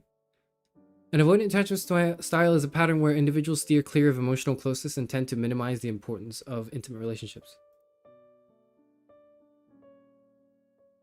Often as a way to protect themselves emotionally. People with this style usually have a skeptical or negative view of others, but maintain a relatively positive view of themselves. They often see others as unreliable or dishonest, while believing they are independent, capable, and don't really need support from anyone else. Individuals with an avoidant attachment style often have difficulty forming and maintaining deep emotional connections with others. Okay, that saves me. Ooh, I was reading this for a second. I was like, whoa, wait a minute. What? Hold on. No. And then I got to this paragraph. I'm like, oh, okay, good. No, I have no difficulty forming and maintaining deep emotional connections with other people. That's fine. Okay. Whew, okay. Yep, I'm safe. I'm in the clear, guys. I'm in the clear. They may feel uncomfortable with intimacy, fear dependence on others, and strongly desire independence and self-reliance. That's not true. I don't want to be like independent and self-reliant. I just want to appear independent and self-reliant because that makes me look cool.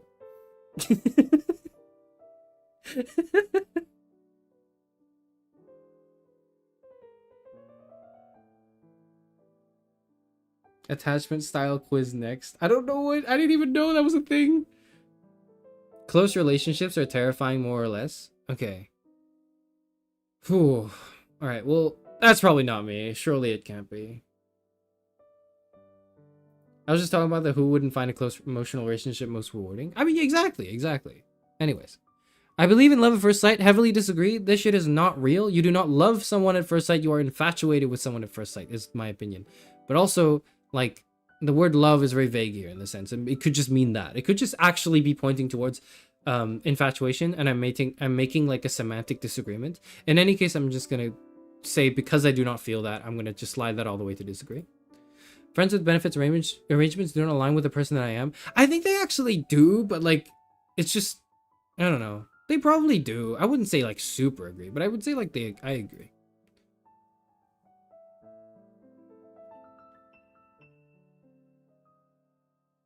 What dare are you next? Stop. I'm not a tsundere or whatever. I'm not even an anime character. I'm not real. Actually, I am an anime character. That's precisely why I'm not real. I develop sexual attraction only slowly based on trust and emotional intimacy. Yeah. Okay, we've established at this point that like this is like not like me agreeing with this is not normal or not like the norm. But you know what I mean. You know what I mean. It's not common. You understand. You understand what I'm trying to say when I say the words, even if they're a little clumsy because it's late at night and quite frankly, I'm dealing with a lot of questions in my head right now. I feel more comfortable developing a friendship first before any romantic involvement. True. Slide that to the max. I can't. Okay, I can. More developing a friendship first before. I feel like that's not only do I feel more comfortable with that, I feel like that's like entirely necessary. Like, don't you have to know the person before you even begin to consider the possibility that maybe this is someone I could woo and potentially be partners with? Like, shouldn't you kind of get to know them first, which is by being friends? Because surely your partner is also going to be your best friend, right? Or like one of your closest friends.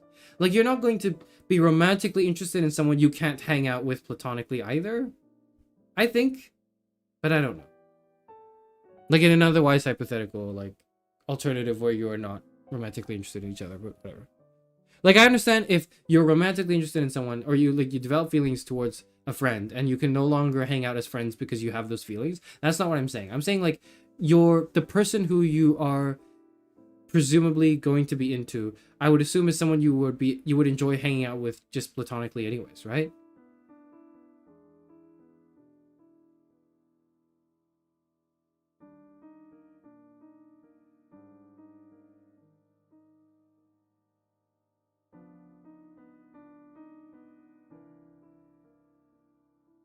Okay.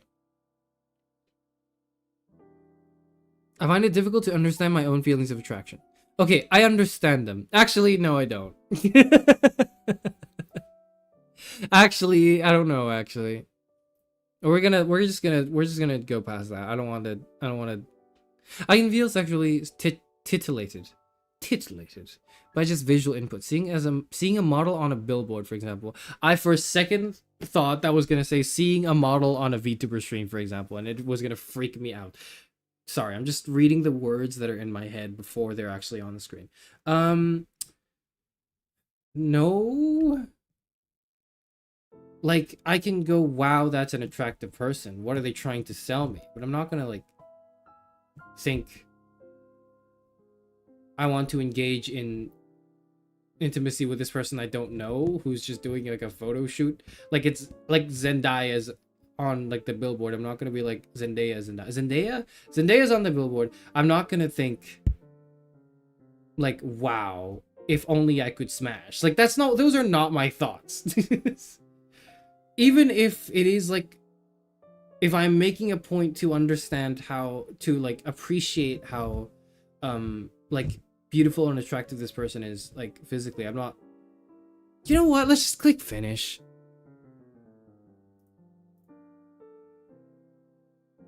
What does that mean? What the fuck does that mean? Your degree of sexuality is high 78%. What does that even mean? Why does it say 100% here? What does that mean? What is that? That doesn't mean anything, right? You passed? I mean, I'm known to be, you know, one of the better test takers on this platform. I've been known to ace a few quizzes in my time, including the Omegaverse quiz. Have I mentioned that I'm like a loner alpha or whatever the shit that was on the first test was? Have I mentioned that I'm like a loner elf? Oh. Anyways, I don't know. Okay. Delayed attraction, emotional connection, casual sex aversion, flirting avoidance, romance estrangement. Total Demi 78%. Okay. There's an explanation. There's an explanation, guys.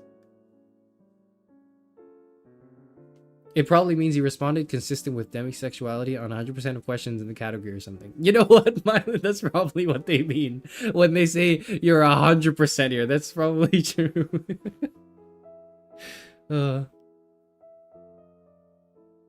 Can we revisit the thing where you were like, I can acknowledge romantic feelings, but I ignore them? What the fuck does that mean? I don't think I said something along those lines. What did I say? I try to ignore them is probably what I said. Like if I can acknowledge when I feel attraction. But usually I go, "Nuh-uh, let's push that back down." Let's ignore that now. Let's just never think about that again. Autism text. Shut up, guys. Shut up.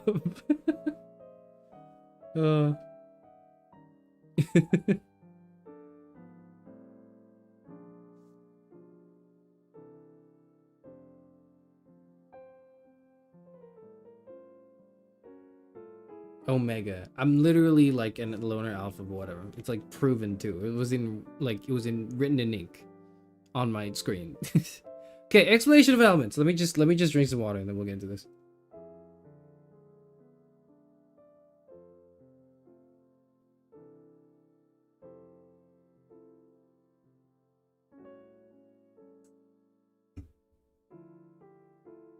Please do the wife ranking test next.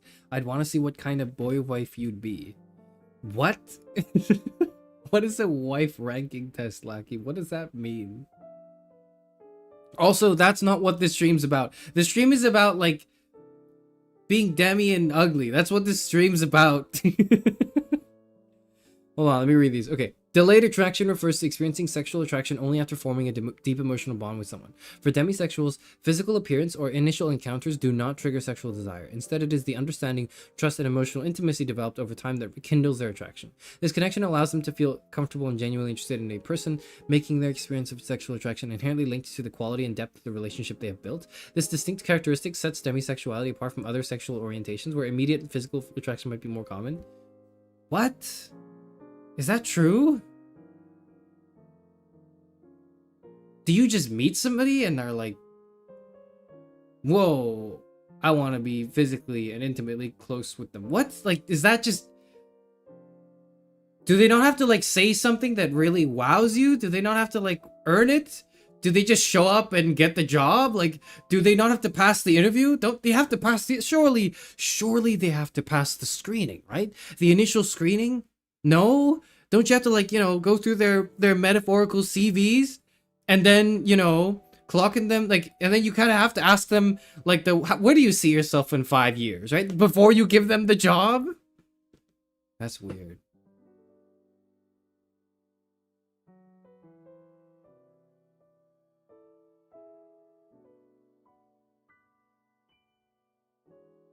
There's got to be some am I ugly test out there. I'm not trying, but I'm not going to try one of those. I'm 95% if it makes you feel any better. I don't know. Does it make me feel better or worse? I don't know how to feel. I don't know. I'm confused. I don't know how to feel. Can I derail this a bit? I find sapiosexual to be a load of bull. Okay, I'm going to tell you my first encounter with the word sapiosexual. Okay? I'm gonna tell this to you in pure honesty, and I don't mean like the brutally honest, like I'm trying to hurt anyone's feelings. Although I might say something that might seem a little cruel, but please understand that in hindsight, that was years ago, and I'm a better person now. Okay, the first time I encountered the word sapiosexual was when I was on like IG. Because I'm 60 years old, you know, I was scrolling through and like, you know, just I was hanging out with a friend from like high school, and we were reminiscing on high school. We were like wondering where everyone's at. And we were kind of like we were having lunch, and we were just like, you're shooting the shit. And then I pull my phone out and I start scrolling IG to, like, you know, essentially stalk other people's profiles from high school, wondering where they're at. And I saw that one of them had a person, or sorry, I saw that one of my old high school classmates had refreshed his description, or added in his like Instagram description, that he was sapiosexual. And I was the person at I was the image of the guy at the party. Hold on.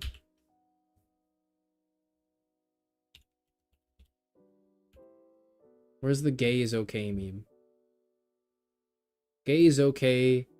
Party cake meme.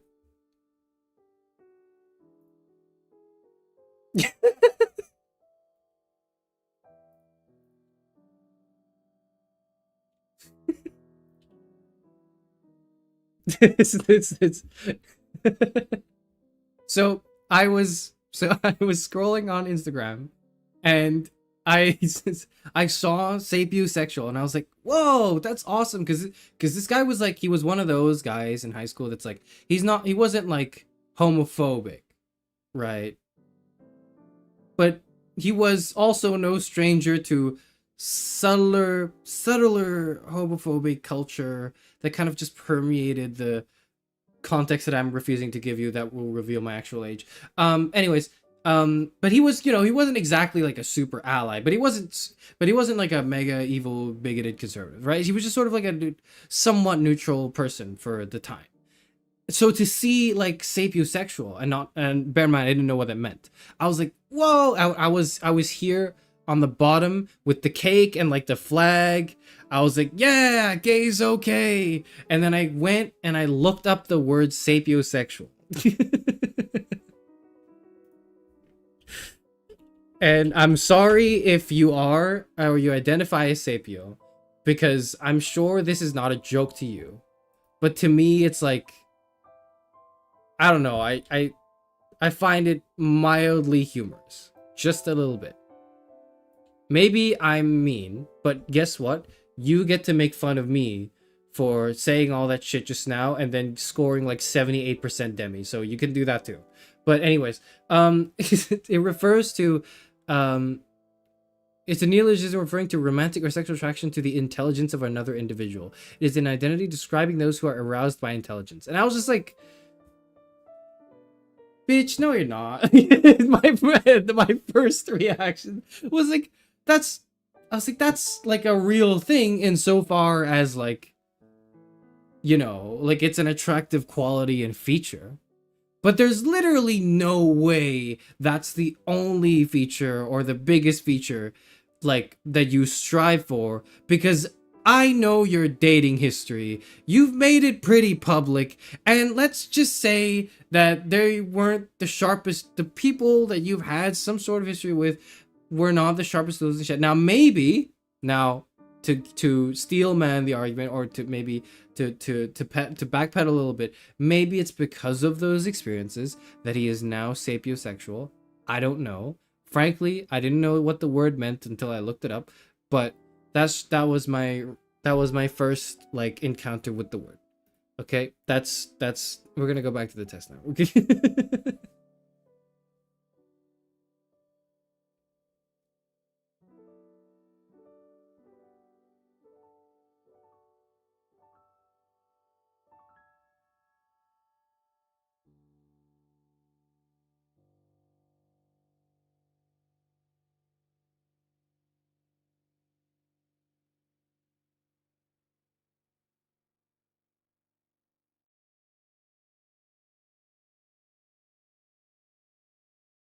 I just had a vision of Charis in a wedding dress. Okay, no. Charis comes out as a map. I don't know what that is. I got a 41 on this test, so it's basically like a shrug.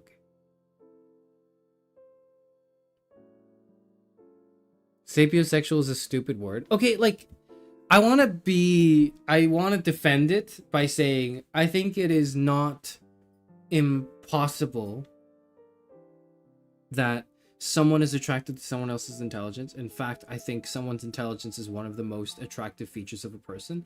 But but oftentimes people be lying.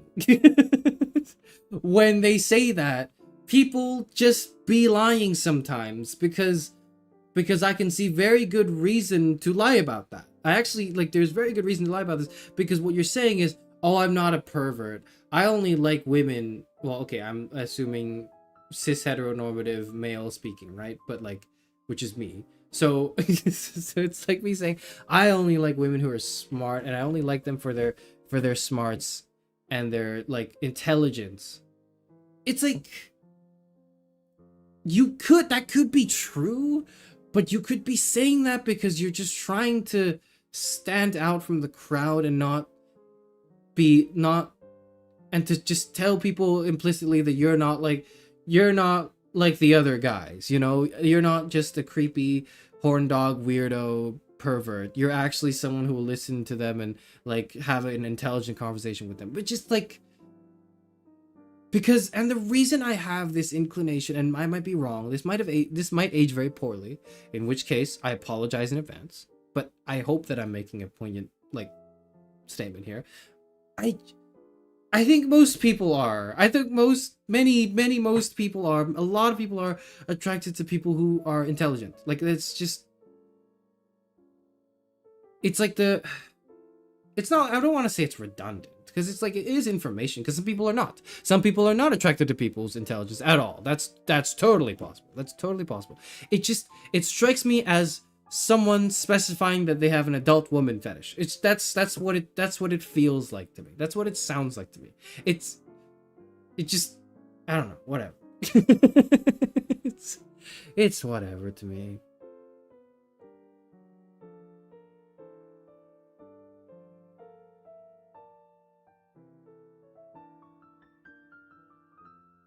Not to be offensive, but sapiosexual makes me think the person is attracted to people that look like Harry Potter fans in their 2010s.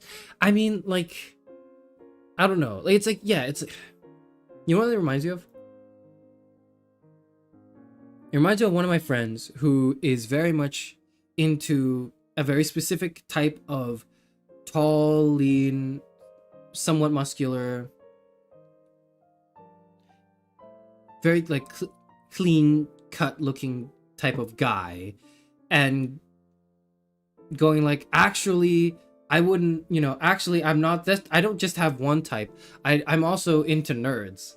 And like, she said those words verbatim, and I was like, yeah, sure, whatever. Yeah, sure, okay. And then she sent me like a few reels as proof, and those reels are like of just the exact same type of buff, muscular, like not like super buff, but like lean kind of buff, the toned six-pack, like with the K-pop hair and that sort of aesthetic and everything. But like, the dude's wearing glasses, and she's like, now that's a real nerd. And I'm like, no, man, that's not what that's just the same person with glasses. That's the same person with glasses. That doesn't, you're fetishizing it. That's not actually like the way like a nerd, whatever the word nerd even means.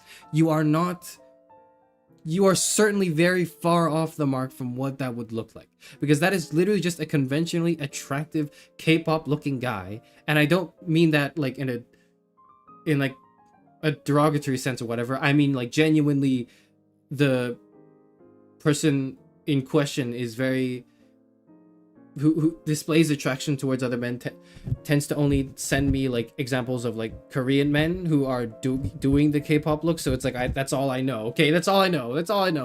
I don't know the BTS lore. Okay, I'm not familiar with the culture, but that's It's just them, and then it's like, it's except he's wearing glasses now, and it's like, that's, you're not into nerds. You're into the same type of dude who just is putting on glasses, but they're not attractive because of the glasses. The glasses are just kind of there, right? That's what sapiosexual means to me. Now, if I am wrong, please prove me wrong, but currently that's just how I feel about it. Anyways.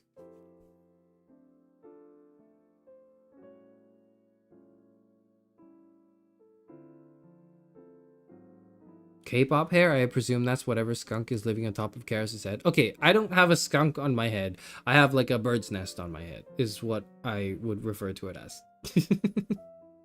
Silly chairman, nerd equals glasses. Did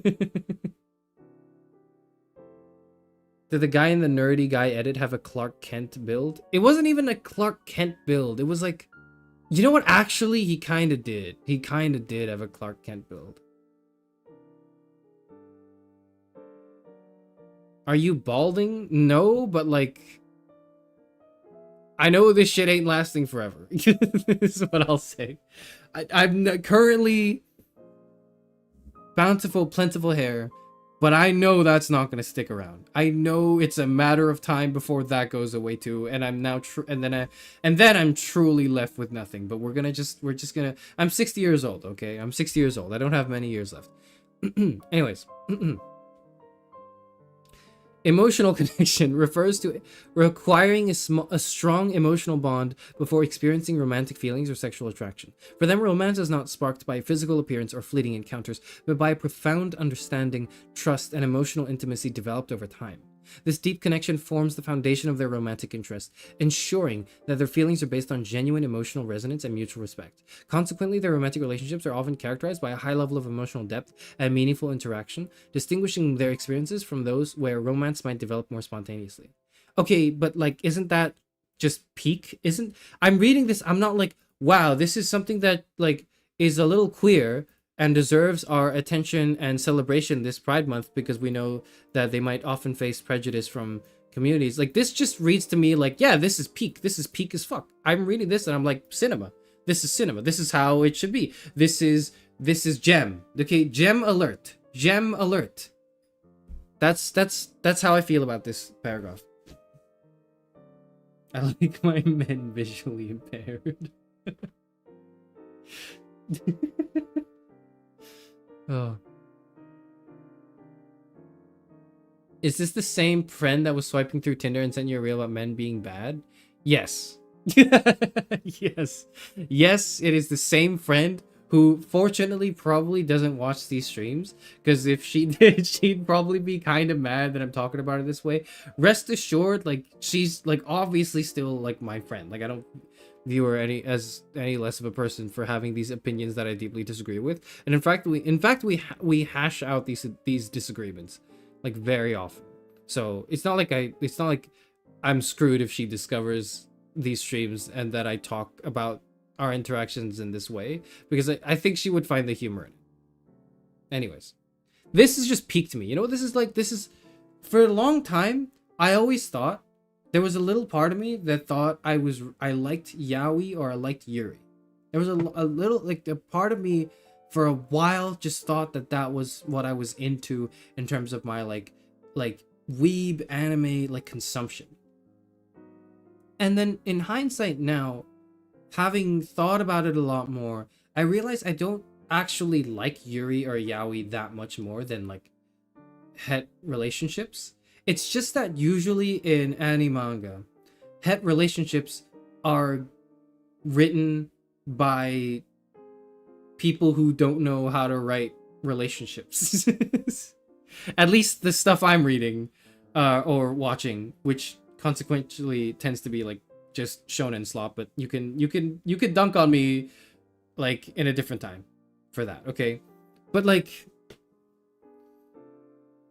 I just think, I don't know, like I think it all kind of clicked in my head when I realized that Roy Mustang and Riza Hawkeye from Full Metal Alchemist is the peakest like romance to ever peak. It's like, actually, it's so peak and nothing has ever topped it, and the only things that have come close are like just like they all happen to be yuri or yaoi pairings.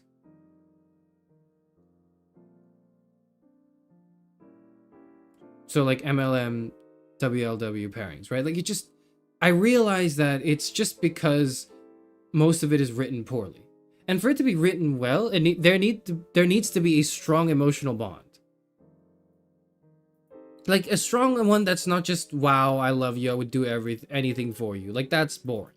That is boring. You know what that's like? That's that fucking movie, that's that Disney movie with the fire and the water elemental. What's that called? Disney movie, Fire, Water, Elemental. It's that. It's called Elemental. It's called Elemental, where it's like... This is Het Slop. This is Het Slop, okay? Roy and Riza are Het Gem. This is Het Slop. Shark Boy and Lava Girl? Yeah, like whatever that is. Whatever this is. Whatever this is, man. I don't know what this is. Specsavers sexual.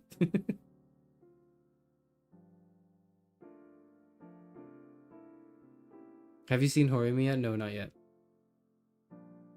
Because it's based on partnership and friendship, and it needs to be. It needs to be based on like a deep mutual trust, beyond just like, wow, like I'm a teenager and this is my first crush. Like that's just so, that's so boring to me. This description is just what I imagine all relationships to be like, a standardized thing in society for all relationships. I never thought it had a term like this, Lamont. Now I'm Demi, I guess. That's honestly, I don't know if you are Demi, or I don't know how. It's less like are you Demi, it's more like how Demi are you. So you know, you can go find out for yourself. I'll post the link here so you can go find out for yourself. Glaciers. So here it is. You're welcome. Hope you learned something about yourself today, because I think I did. Why does the water guy resemble you? That's literally not me. I am so much cooler than this guy. I don't need to prove myself to you. We're gonna go back to the Demi test. So that was 100% for me. So I guess that makes sense why, because it's like, this is literally cinema. This is peak. This is gem. This is gem.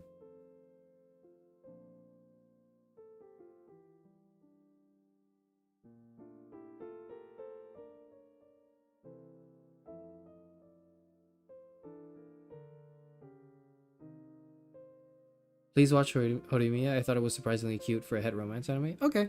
I'll give it a shot. I like the opening. I think it's catchy. Anyways,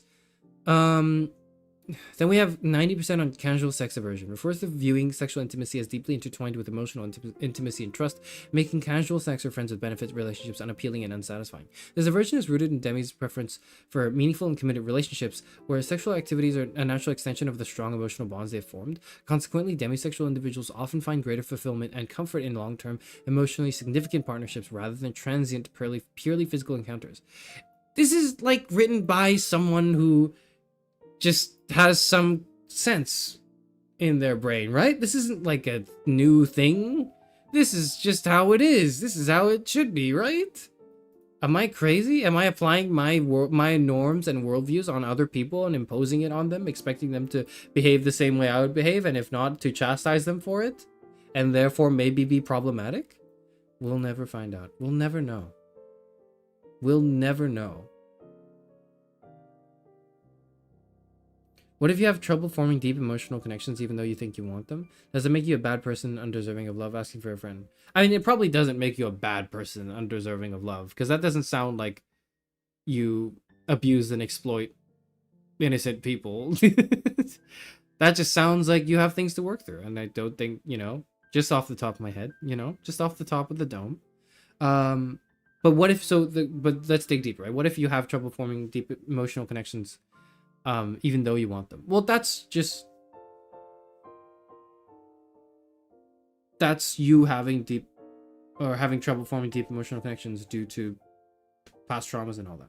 It happens, and it sucks, and it's like hard to get over, but probably possible to get over, and does not make you undeserving. Probably, I would presume. Not an expert, but that's just. But I feel not an expert, but I feel pretty confident that nobody here is undeserving of love. Especially not if you're married, but you know. Something naive realism, something perhaps. Indeed. Indeed. Thank you for the wise words.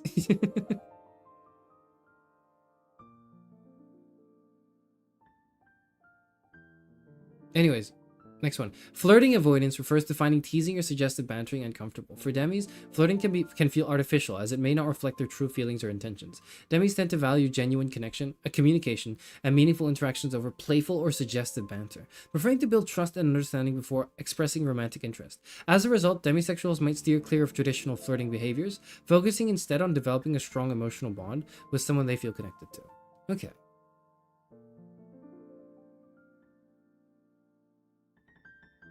No.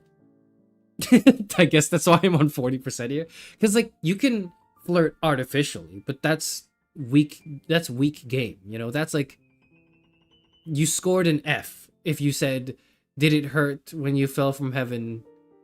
Please have sex with me, or whatever.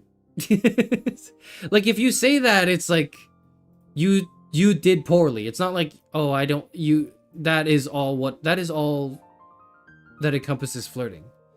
At least, not to my understanding. Like, you can flirt well by just, you know, subtly ribbing someone, but also giving them room to punch back, and then having that back and forth end in, like, some sort of playfulness that leaves plausible deniability, but is not, like, an outright admission. That's what flirting is. Flirting is not one-liners that are meant to, like, that are not like gloves that fit all sizes, right? Like, that's not what flirting is. That's garbage. Whatever that is garbage. Put that away. I don't deal in low quality flirting, okay?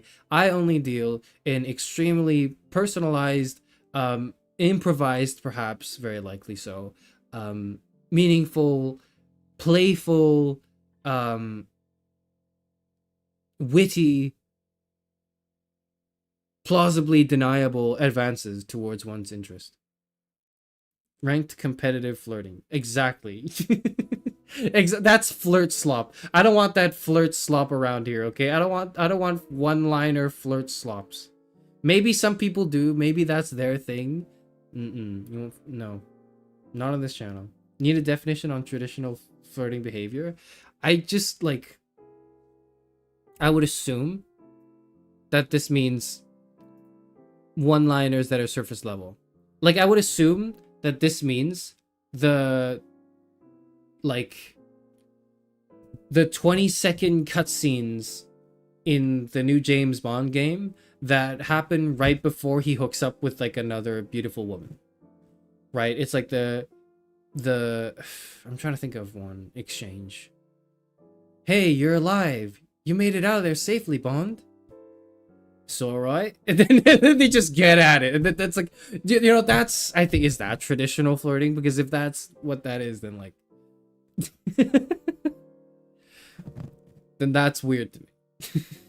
I don't understand. I don't understand.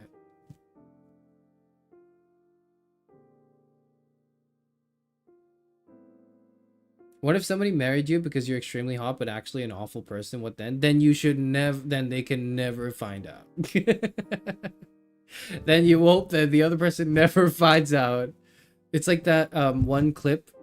It's like that one clip from The Amazing World of Gumball, which is a cartoon that's come out somewhat fairly recently. So what I'm trying to say is I'm hip and cool and young with the kids. Okay, I'm even though I'm 60 years old. But like there's that clip of like someone trying to hit on the father. What's his name? I don't remember his name, but he kind of like whispers, and again so there's another woman who's hitting on this married husband in front of his wife and kids, by the way.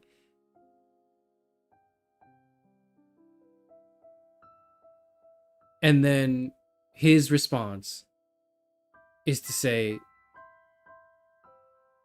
don't let her know that she could do so much better, please. Hold on, what's the clip? Let me find it. Hold on. Gumball dad, what's his name? Richard Watterson getting Hit on. Okay.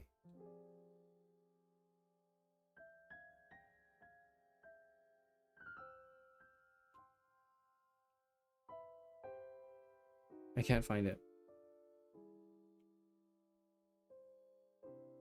No! Damn it! I can't find it! I can't find it. It's not there. Okay, if I go on YouTube and search this, will I find this? If I can't find it, I'm moving on from the joke. Richard Watterson.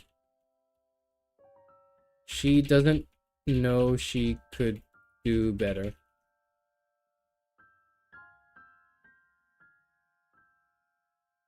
Oh, yeah. Okay, fine. What's a man like you doing with a woman like her?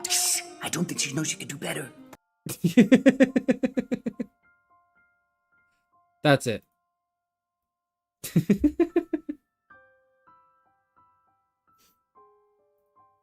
That's the clip I wanted. There you go. That's the clip. I hope that answers your question. I have a different question. How do Demi people experience unrequited love? Very painfully. I mean, what? If emotional closeness is a requirement, shouldn't that mean you only become attracted to people who feel the same way? Yeah, and then it turns out that after 10 years, you realize they actually didn't feel that way all this time, and you're like, how did you... What happened the past 10 years then? And then you years later, you process your trauma by like talking about it on stream for entertainment and content.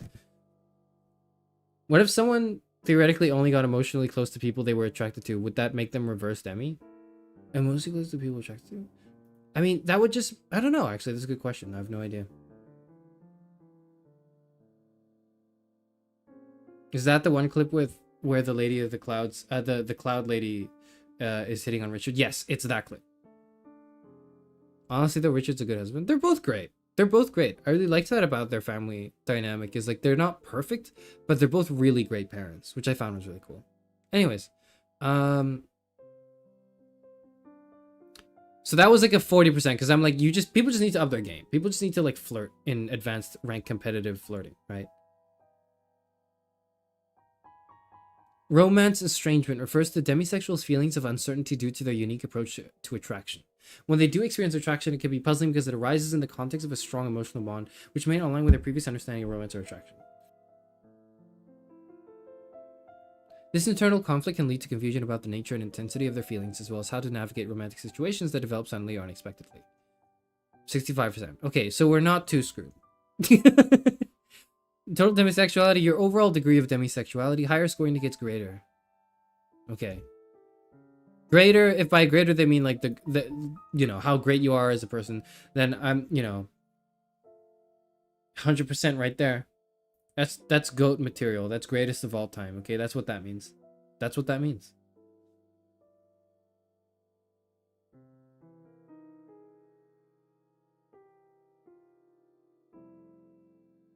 Okay, hear me out. I feel like I'm more attracted to someone if they feel the same way about me. I know Leon's the same. Are Demi people more prone to unrequited love?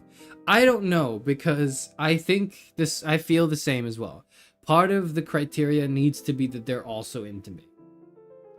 But that, to me, seems like the foundations for an emotional connection, no? Is like the other person has to be at least a little bit emotionally connected to. So it's not like I would fall in love with all of my best friends who I share a deep emotional connection with. Like, that's not the case. Emotional connection does not guarantee anything. It's more so that emotional connection is very necessary for it to begin. Like, I don't talk that much about it, actually. I talk more about it with my, like, IRL friends who struggle to understand what it's like being ugly or whatever. But like I'll mention like celebrity crushes, and like that's an easy common topic for people to get into, right? But like I don't feel anything towards the actors, right? I feel like a little, I don't have a crush. I have a celebrity crush on Haley Steinfeld. But what that means is like I'm not actually that into her as like a person and actor, because it's like as a person and actor, it's like I don't know this person, whatever. But I'm just really into her one portrayal of like Kate Bishop in the Hawkeye TV series. Like that's such a charming character to me. Like that guy, I can't help but feel a certain way, but towards this fictional character. But this is a fictional character portrayed by a real actor. But so when people ask me about celebrity crushes, that's my response, even though I don't actually like have a crush on the celebrity themselves. In fact, if I were to really think about the celebrity herself, you know, I'm not gonna, you know, I don't know. I have no idea. But you just said you liked someone for 10 years and it turned out they didn't like you. No, okay, I have to clarify. I liked someone for 10 years and then they liked me for those 10 years up until the moment, like, we met up after a long time. And then she was like, actually, like, nah. But instead of saying nah, she said, awesome, yeah, let's do it. And then ghosted me for 5 months. Because if she just said nah, I would have been like, that's cool, man. That's fine. You know, like you don't owe me this. You don't owe me you don't owe me like a yes just because we went out on a date on Valentine's Day. Like you could just say no, the vibes are off or whatever. It's okay. Like we are human. But to say yes and then ghost me for 5 months and then come back and try to, and then probably, you know, disrespect me the most I've ever been disrespected in my life in the immediate next encounter, and then a month later realizing your mistake and then trying to crawl back and apologize. My patience is vast, but it has a limit. That just means she's not the person you thought she was, and that's what hurts, right? It's like you thought you had that emotional connection with that person, that you really knew them, that for like all those years you saw through thick and thin and all those shared experiences, you thought you knew this person and they knew you, which is the foundation of that connection, right? Like you thought that was the case, and then it just all turns on its head, and you just kind of have to go, well, you like, you know, I don't think I ever cried about it, but I certainly had a lot of sleepless nights from this. Anyways, this is not like me reliving the February stream, okay? The February stream exists for that. You can go to the February stream for all the juicy details, okay? That's rough, buddy. Thank you, Tara, for being a member for 13 months. Thank you. Charis had an off and on kind of thing with a friend for about 10 years. I'm just saying, like, I've not blocked this person, and if this person wants to reach out and talk, that's cool. But like, I don't know. I feel nothing now, so. I would never treat you like that. Here's my money /J. Thank you, Hannah, for being a member for 14 months. Thank you. What is love? Ugh, I hate that. I hate that question. Because clearly it's not this, right? Because I thought all this time it was this. But it's not. It's not this. It's not this. Look. It's not that. I thought that was what love was. I thought this was just the normal experience that everyone had. It's just that they were, for some reason, like, too hasty. I don't know. Whatever.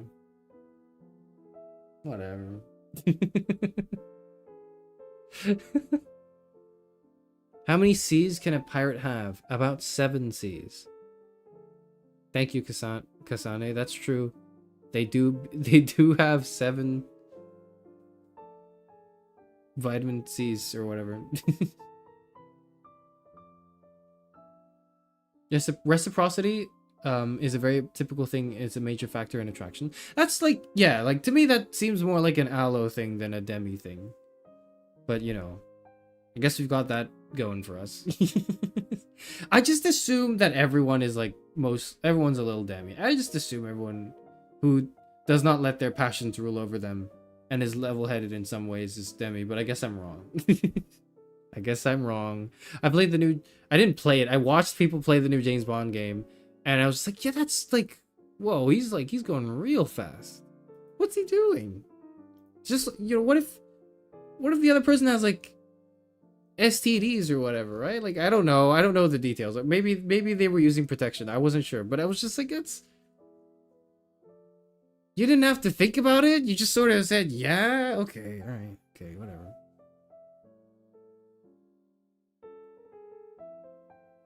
But also, like, Bond is, as a character, has always been like this in, like, the movies and stuff. I think, like, younger me is sort of just, like, didn't really think about it.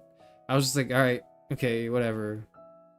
Handsome man is hooking up with, like, beautiful women. Yeah, that happens in movies. That happens, whatever. Can we get back to the scene where he, like, you know, outsmarts the villain by timing, like, a bomb to set off at a specific moment while he's also simultaneously doing something else in a different part of the story or whatever? Like, can we get back to that, please? Can we get back to, like, the cool gadgets and the fancy watches and the nice, like, gowns and suits that they wear to really cool events? Like, can we get back to that?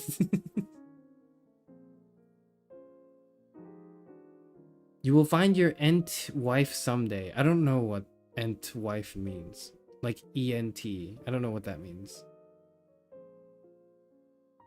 I did announce, like,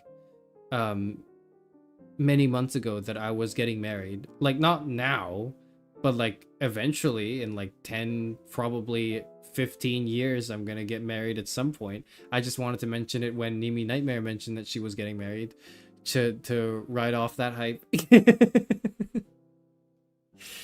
Oh.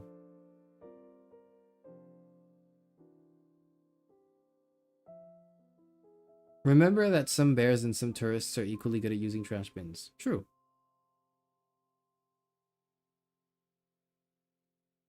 I mean, could demi people be more vulnerable to unrequited love or to being hurt by it because they base attraction purely on deep emotional connection, which means more investment and deeper betrayal. If the investment doesn't work out, whereas an allo person can just be like, okay, and move on to the next hot person after getting rejected by someone they knew for a couple months. I mean, I never thought about it that way. But, like, doesn't it take everyone else, like, a year to get over something like that? Doesn't it also take everyone, like, a few years and, like, a lot of alcohol and, like, just like a deeper personal project that you start in a time of your life to, like, really take your mind off things? No? Does that not happen to everyone? Okay, well, whatever.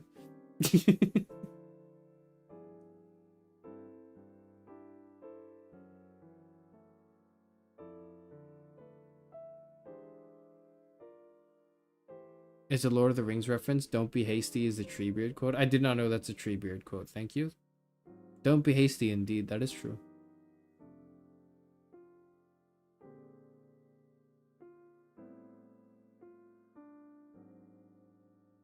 Thank you, Ari, for explaining it. I've watched Lord of the Rings. I just don't remember most of it. Like, I'm not Demi, but admittedly, the only people I've had crushes on were also people I would consider friends. I just feel like that's a... Again, I hate to use the word normal. I just feel like that's a normal thing. I don't know what other word to use. I think you and I might be largely opposites romantically. That's interesting to you. Interesting. I didn't realize that. I didn't realize people are out here like that. You're rolling like that. I thought we all went through this shit for, like, long stretches of time. Oh well. All right, that's this. Okay, that's the demi part of the stream, and that's the ugly part of the stream, which we kind of, like, explored briefly. I do want to come back to it. I think I've said everything I needed to say in bullet point form. If we were to come back to the ugly point, but I will say that, like, what was I gonna say? I was thinking of titling this stream and comboing it with a thumbnail that said something along the lines of, like, beggars can't be choosers.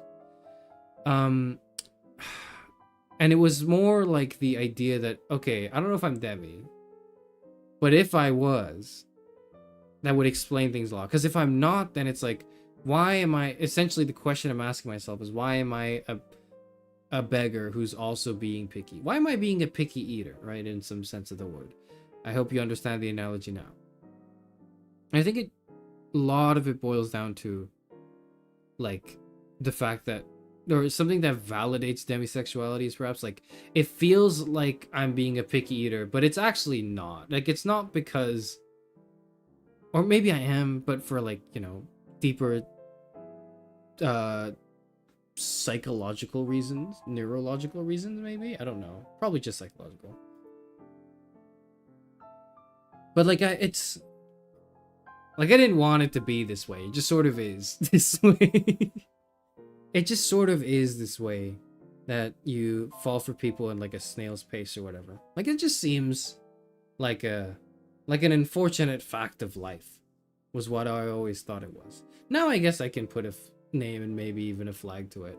Do I feel like accepted or whatever? Like, not really. I don't think there is such a, I don't think the demi community is real, in the sense that like I think it's still very largely considered as like just, well, duh, doesn't everyone want to know the person that they're hooking up with? Which, you know, again, my response to that would be, yeah, absolutely. So the fact that people just hook up with random strangers is sick and gross and totally disgusting to me. And you are the problem, not me. Nuh-uh. This is kind of the way I would respond to that.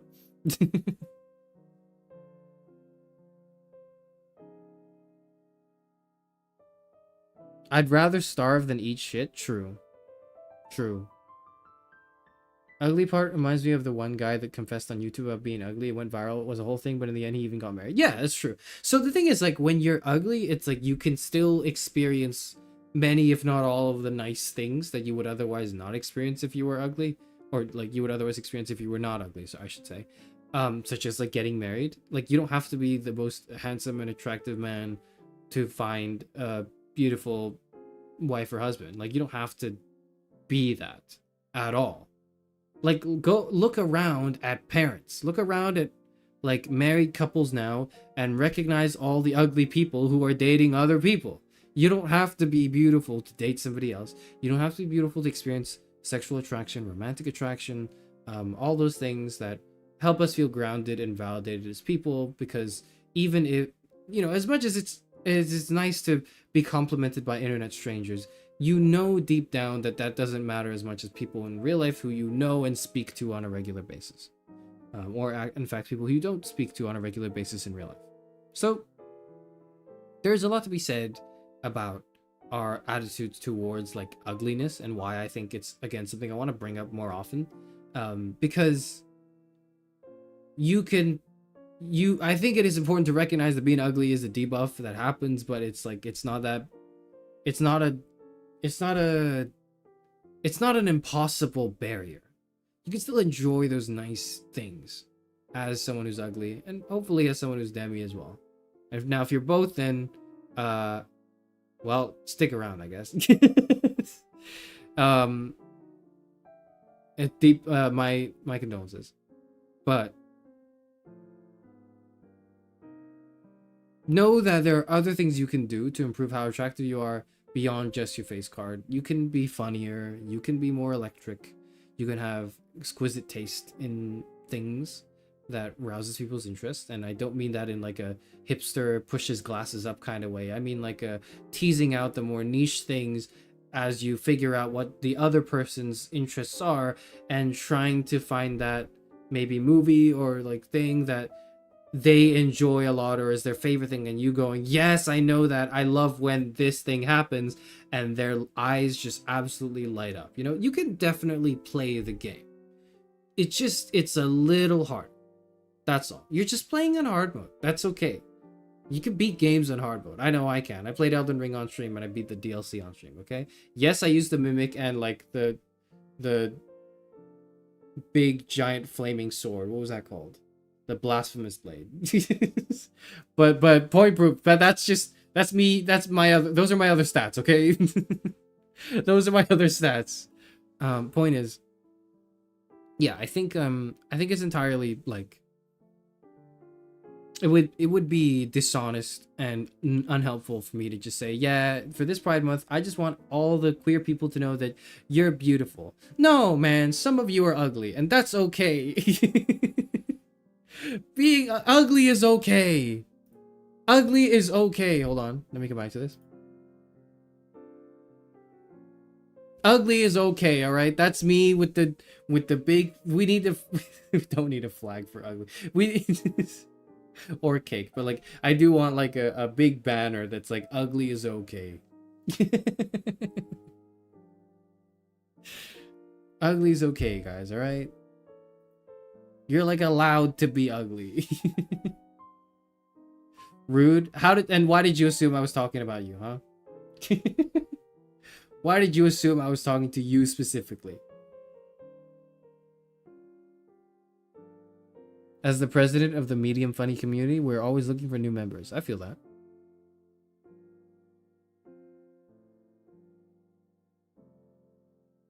One last Demi-related question. As a Demi person, if an allo person expressed attraction to you, despite not being as close to you as you need to feel attracted to them, how would you react?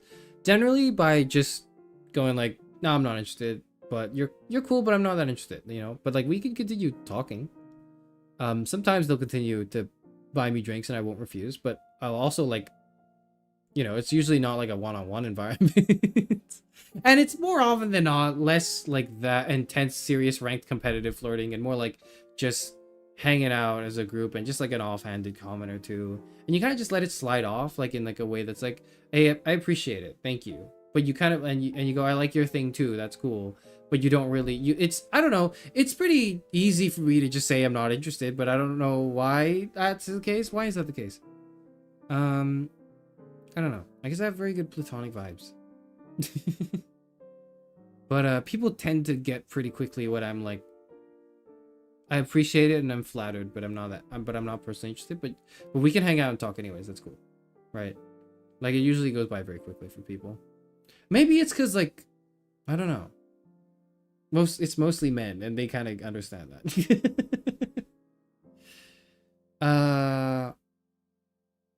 There's like other social barriers that make it more difficult for gay men to flirt, but that's, well, I mean, it's Pride Month actually, so this is the perfect time to mention that. But if it's like just an allo person in general, right, specifically, you just turn it down gently, I guess. Or like say, hey, you know, I want to get to know you first.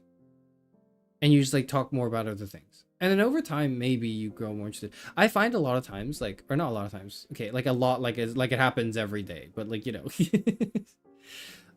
when I get hit on by people who are probably allo, what happens is like they'll pull the moves really early on. I'll go, like I'll, you know, subtle body language is a key tell and kind of just backing off a little bit. And they kind of get it, right? They understand it. And they stay the mutual distance and they respect your distance too, which is cool. I don't think I've ever had an uncomfortable experience otherwise, which I'm grateful for. But then I find that after like many more hours of conversation with that person, I actually find them more attractive. Like the thing with Miss Country, I think at the beginning she was very much trying to like get me into her room, and I was like, nah, I'm all right.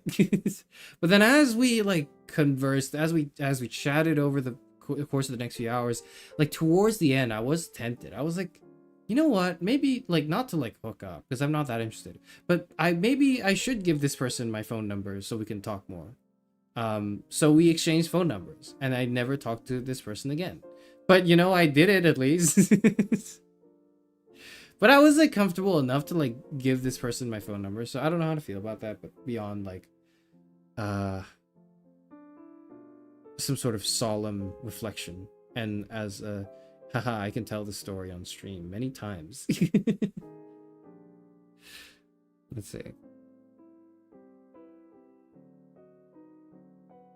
What about being called attractive? If you're called attractive, it depends on if they're saying it ironically, and also like, are they saying that to make you feel better, or are they saying that because they find you attractive? Like, what is it? Or are they asserting the fact that you are objectively, conventionally attractive? Objectively is maybe not the right word here, but like conventionally attractive. Should one have a realistic idea of what league one plays in? Yes and no.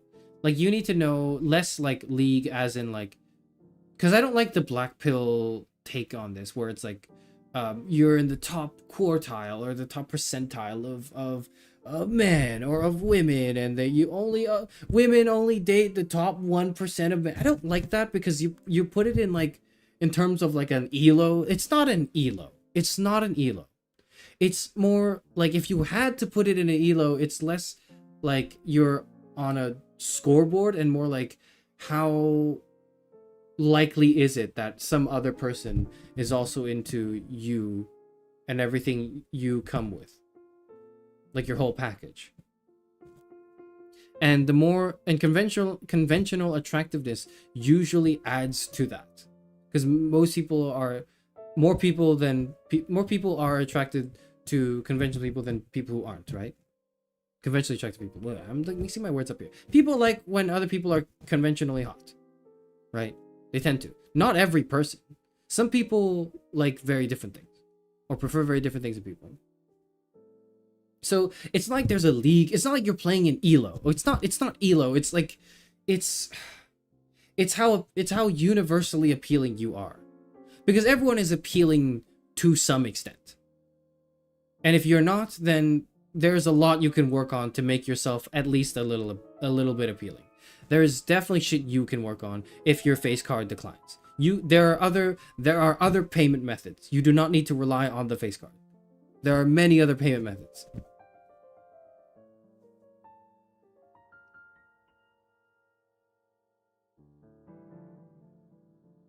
Okay, but at least I didn't get 6 plastic surgeries to look like my daughter. Is that one of the Kardashians? I don't know.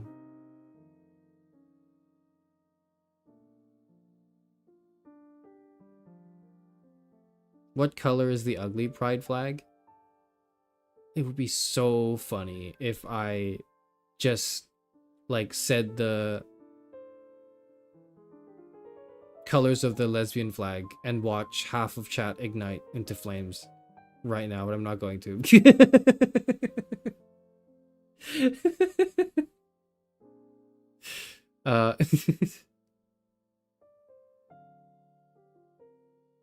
I have to ask. I figured out the gist from context clues, but what is allo? Like the full word or whatever. Allo is a prefix that you assign to words to mean like the opposite of queer, essentially. I think you mean it. You use it to mean. Okay, let's see. Allosexuality is the ability to experience typical patterns of sexual attraction. Yeah. It's just sort of the opposite, like, prefix to, like, anything else. Like ace, being ace or being demi, which is, I think, a subset of ace. I don't know. Whatever.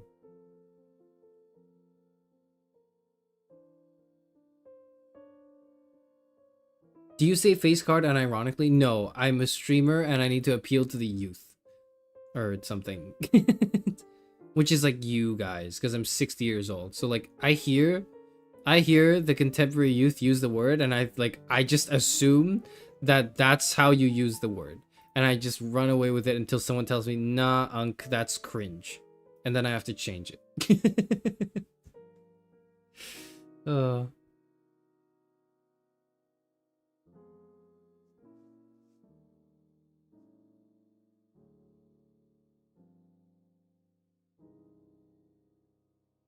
I can't wait to vote red. Zindo, I don't know what that means. Okay, I know what that means now. Mods get their ass. You literally called me middle-aged. I don't want to fucking hear it. I didn't do that, okay? And if I did, I'm just saying everyone else did that shit too. I'm just saying I'm not the only one I'm not the one who drew the graph, like, on the Discord that pointed to 26 or whatever being like you're ancient and your bones are creaking. You said 25 to 34 was middle-aged? Yeah, I did. I did say that. Now that I'm thinking about it, I did say that. That's true. She gave me that because of you. Well, she based her graph off of a truth. What can I say? I'm, of course, one of the classic truth tellers that exists in the medium of VTubing.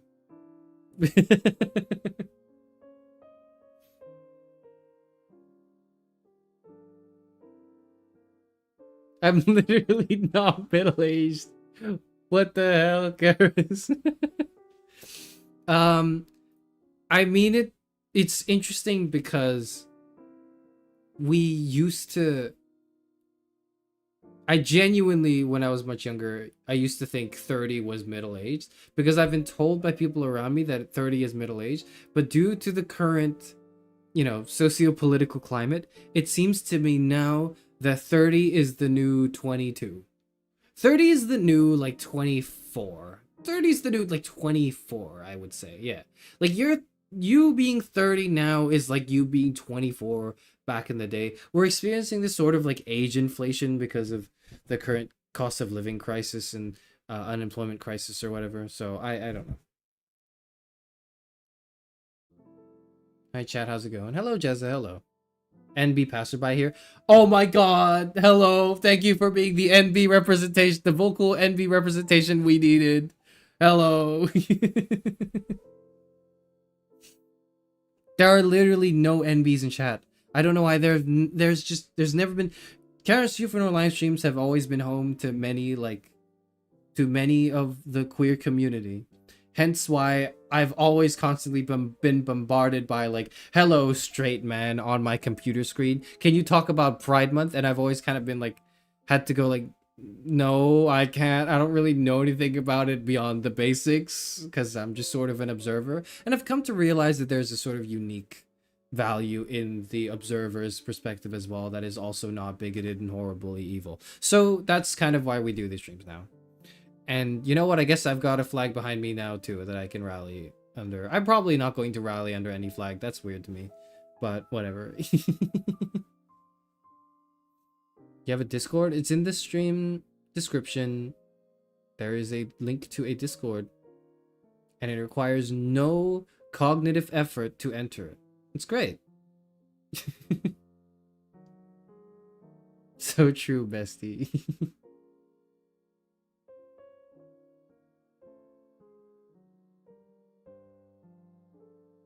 We subtract the years in quarantine, right? Yeah.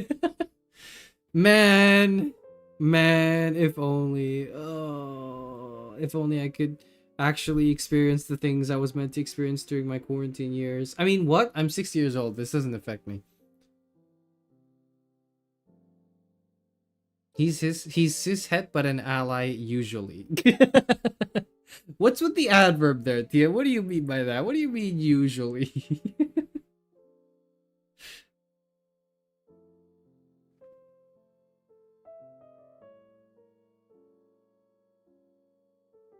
Charis shakes the hand of his first NB viewer with both hands and gives them a wreath made of flowers. Will I do that?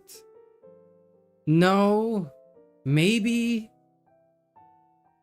I will say that you're definitely helping my case. I can't believe VTuber went woke. No.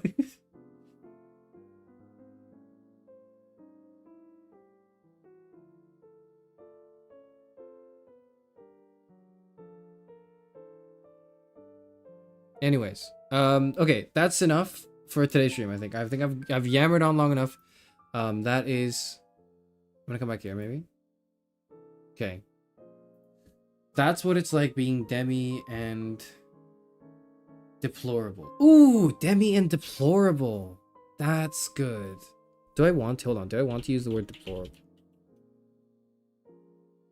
No, it's like that's not the word. Demi and, like, I'm trying to find words that alliterate.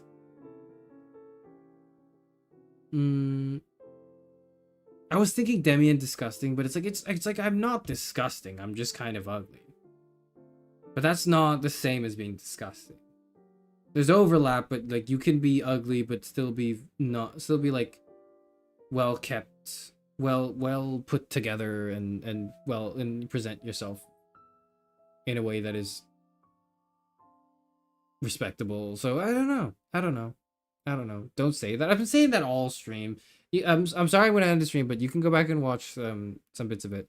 But I elaborate on what I mean by that, and essentially, you can be ugly. Sorry, first, essentially, I know that I'm ugly, and I don't mean that in like in like a low self-esteem way, because I have very high self-esteem, in case it wasn't very clear from watching probably 1 or 2 streams that I've done. But but that is not in spite of my, or rather that is in spite of my face card declining as the kids say, right? And it's something if you're ugly, you should know that you're ugly, and you probably do know that you're ugly, but also it's not like you're doomed forever if you're ugly. Like if your facial structure is just unfavorable, that's not that it's a debuff for sure. It's a permanent debuff. Maybe it's not permanent. It's a debuff, but you can change other parts of yourself without bone smashing or look smashing. Like you could just learn how to hold a conversation, how to socialize properly, how to tell jokes, how to find opportune comedic moments, and just practice those bits of you that make you an attractive person way more so than like, you know, how you look, you know, your body shape or whatever. Like there's to some extent you can control your body shape, but that's it's shaky grounds. Okay. I wouldn't say it's easy. I certainly wouldn't say it's easy to control your body shape, but yeah. You can be ugly. Ugly's okay, but recognize that ugliness is real, and that despite being ugly, you can still get all the things. It's just maybe a little harder.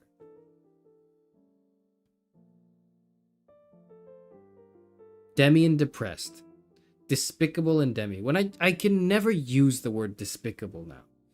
The word is forever associated with little monocled yellow minions for me. Like I cannot think of anything else when I read or hear the word despicable. Demi and visually displeasing? Maybe. It doesn't quite roll off the tongue though. It feels like it takes a lot to get there. So I like the current combo a lot. I don't know if I'm demi, but I know that I'm ugly. Honestly, I don't think a lot of people are ugly. Go out and a lot of people just look average. Exactly. Most people are mid. Okay, let me wrap up by saying it's likely the case that I'm not actually, when I say I'm ugly, what I mean is my surface level physical aesthetic appearance is by far my weakest trait. Let me say that. Okay, so maybe I'm ugly relative to the rest of my being, but maybe not relative to the rest of other men, because the standards are pretty low. standards are pretty low. So maybe like don't be surprised if I'm not ugly. Not like you would ever know. You would never know. Shut up. You would never know. But if you did, like know that that's really what I mean. Is like that's not you have to, as a person, you have to know your strengths and weaknesses. And I know for sure that my visual features are not my strong suit. I know that. And that's okay. It's not most people's strong suit. In fact, it's probably my weakness. It's probably actually the one thing that most people I've talked to are like, you know what, if only you were hot.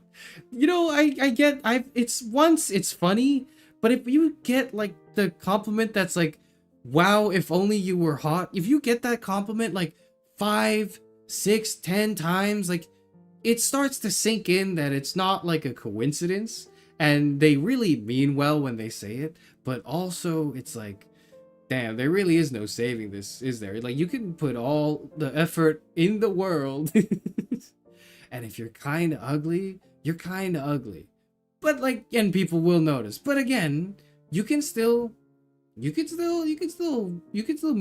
You can still maneuver around. You can still do that. Okay, it's possible. All I'm saying at the end of the day, all I'm saying is I'm Piccolo with the weighted clothing. I'm Piccolo with the weighted gi. And I've been fighting the same battles as Z fighters. Granted, I'm getting my ass kicked, but like I've been fighting the same battles with my weighted clothing. Okay. Says ugly, looks inside, average person. That's usually the case, honestly. When did you buy a hand cam for the reading stream? I have not bought one yet. I checked on Amazon and it said they would come in like a day. So I'm sorry I'm feeding Jeff Bezos more of my like minimum wage like allowance. I'm going to try to see if I can get it from a store locally, but like I don't know any local stores that have shit like this, so I might use my phone somehow if that works. I'll try to figure that out. I'll try to figure it out. So yeah, next stream is the hand cam stream. That's on. No, it's not. Next stream is potentially Friday karaoke stream. Potentially because I don't know if I'll be able to do it. If I'll have the energy, because I have a lot going on Friday. But like after Friday, it's like I'm pretty in the clear. So for like a little while. So I might do a karaoke stream on Friday. I might not. But if I do, you'll see it on the channel. And if I don't, I'll see you on Saturday for a hand cam stream. Now, if I can't get the hand cam stream to work, we'll do something else. Like if I can't get either of these streams to work, because they might not, I might pivot to something else. I might play more Disco Elysium or something. We'll see. We'll see. Are you wearing gloves with a hand cam or no? I don't own any gloves, and I'm really like, it's really hot here. So like, you'll find out, I guess. Honestly, having high self-esteem feels like such a rarity to me. Even people who are celebrities I hear about have self-esteem issues or try to do things, and that just makes me think, like, how are you meant to like yourself if ever? It's hard. Self-esteem is really difficult because it cannot come from anything that's sort of transient or based off of other people's opinions of you, which can change and waver. And in order to have an opinion, it is so hard to have an opinion on yourself because you are yourself. It is one of the most, I would say, difficult but ultimately worthwhile things is to be able to love yourself in that way, or to at least be able to appreciate yourself in a way that's like not contingent upon what other people might, who are not in the same position, or who don't see the same things, could like, I don't know how to not just rely on everyone else's opinions, but also have your own on yourself. You start by having your opinion on other people and other things. Then you graduate into having opinions that are not the popular opinion on something or some people, preferably, hopefully, a nicer, positive opinion. And then eventually it's like an inward journey and reflection that comes from a lot of watching Charis Euphranor at 9 p.m. GMT when he streams.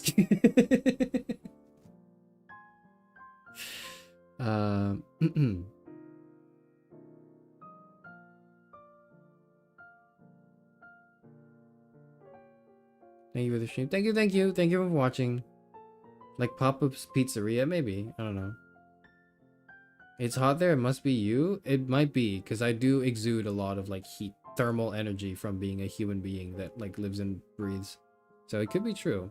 Could be true. Chairman, before you go, what do you think of my eyebrow piercing? What do you mean? What do I think of your eyebrow piercing? It's probably fine.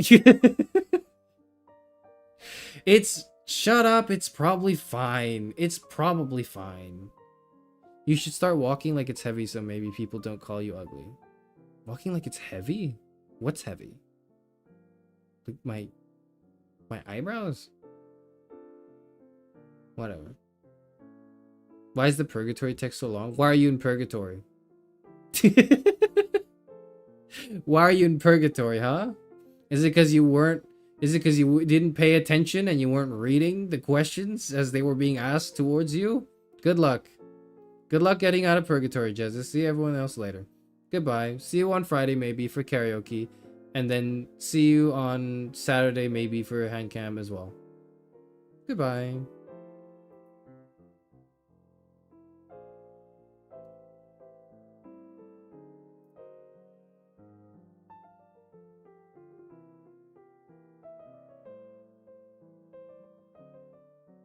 Thank you, everyone. Thank you for showing up. This was a cool stream. I enjoyed this. I had a lot of fun today for the in the stream. I anticipated being a lot more anxious than I actually am right now. I anticipated being like really nervous. But actually, like, I feel like I probably did know that I was probably kind of Demi for a while now. I sort of suspected it, and I've been reading about it, and I've been browsing like the subreddit and stuff. And you know, I've been on and off kind of observing the different accounts of those experiences and going like, damn, wait, yeah, that is what it's like. How come I've never heard it expressed by anyone else? So it's cool to do the quiz here, and it's obviously not like a diagnosis or whatever, but I think it's pretty cool to know on stream that that's probably very likely kind of somewhat the case, maybe. I don't feel weird about it. In like the sense that like, oh, now my identity has shifted and I'm a new person and I'm like out of the closet or whatever and I'm exposed. I feel like it's actually I feel like anyone who's a bigot, you know what, I feel like I'm immune to bigotry, because anyone who doesn't like, everyone who unironically would go like, "Ugh, I'm not really about those alphabets or whatever," like anyone who's unironically prone to saying that would just hear the description of Demi and be like, well, that's not a real thing, you just want attention. You're just striving for attention. That's not a real thing. Everyone experiences that. In which case, you know, like, at least I wouldn't be stoned to death. I would probably just be, you know, like, I don't know. I don't want to get hate crimed. Anyways, I'm gonna go now. I'm not gonna think about that. I'm not gonna think about that. Happy Pride Month. Happy Pride. Happy. Hopefully, it's a happy one. We'll see. We'll see. There's still, like, you know, quite a few days left of Pride Month after that fantastic introduction by the two men, the tweets by the two men at the beginning that I mentioned. So we'll see. We'll see.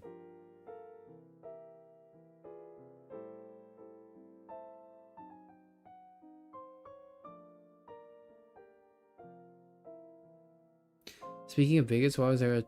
Yeah, it's...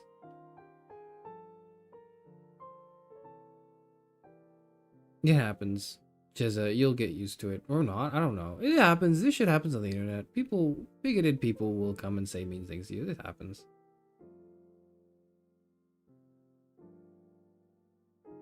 But if you say sapiosexual, apparently we will reject you. It's okay. I don't know if I won't reject you. I would laugh at you a little bit and I would ask you to explain yourself. And if you genuinely mean it, I'd be like, that's cool. Okay, whatever. Well, you don't have a flag yet, but you can sit over here. Is probably what I would say. All right, get out of here. Goodbye. See everyone on Friday, maybe for karaoke or something else. I don't know. We'll figure it out. Goodbye.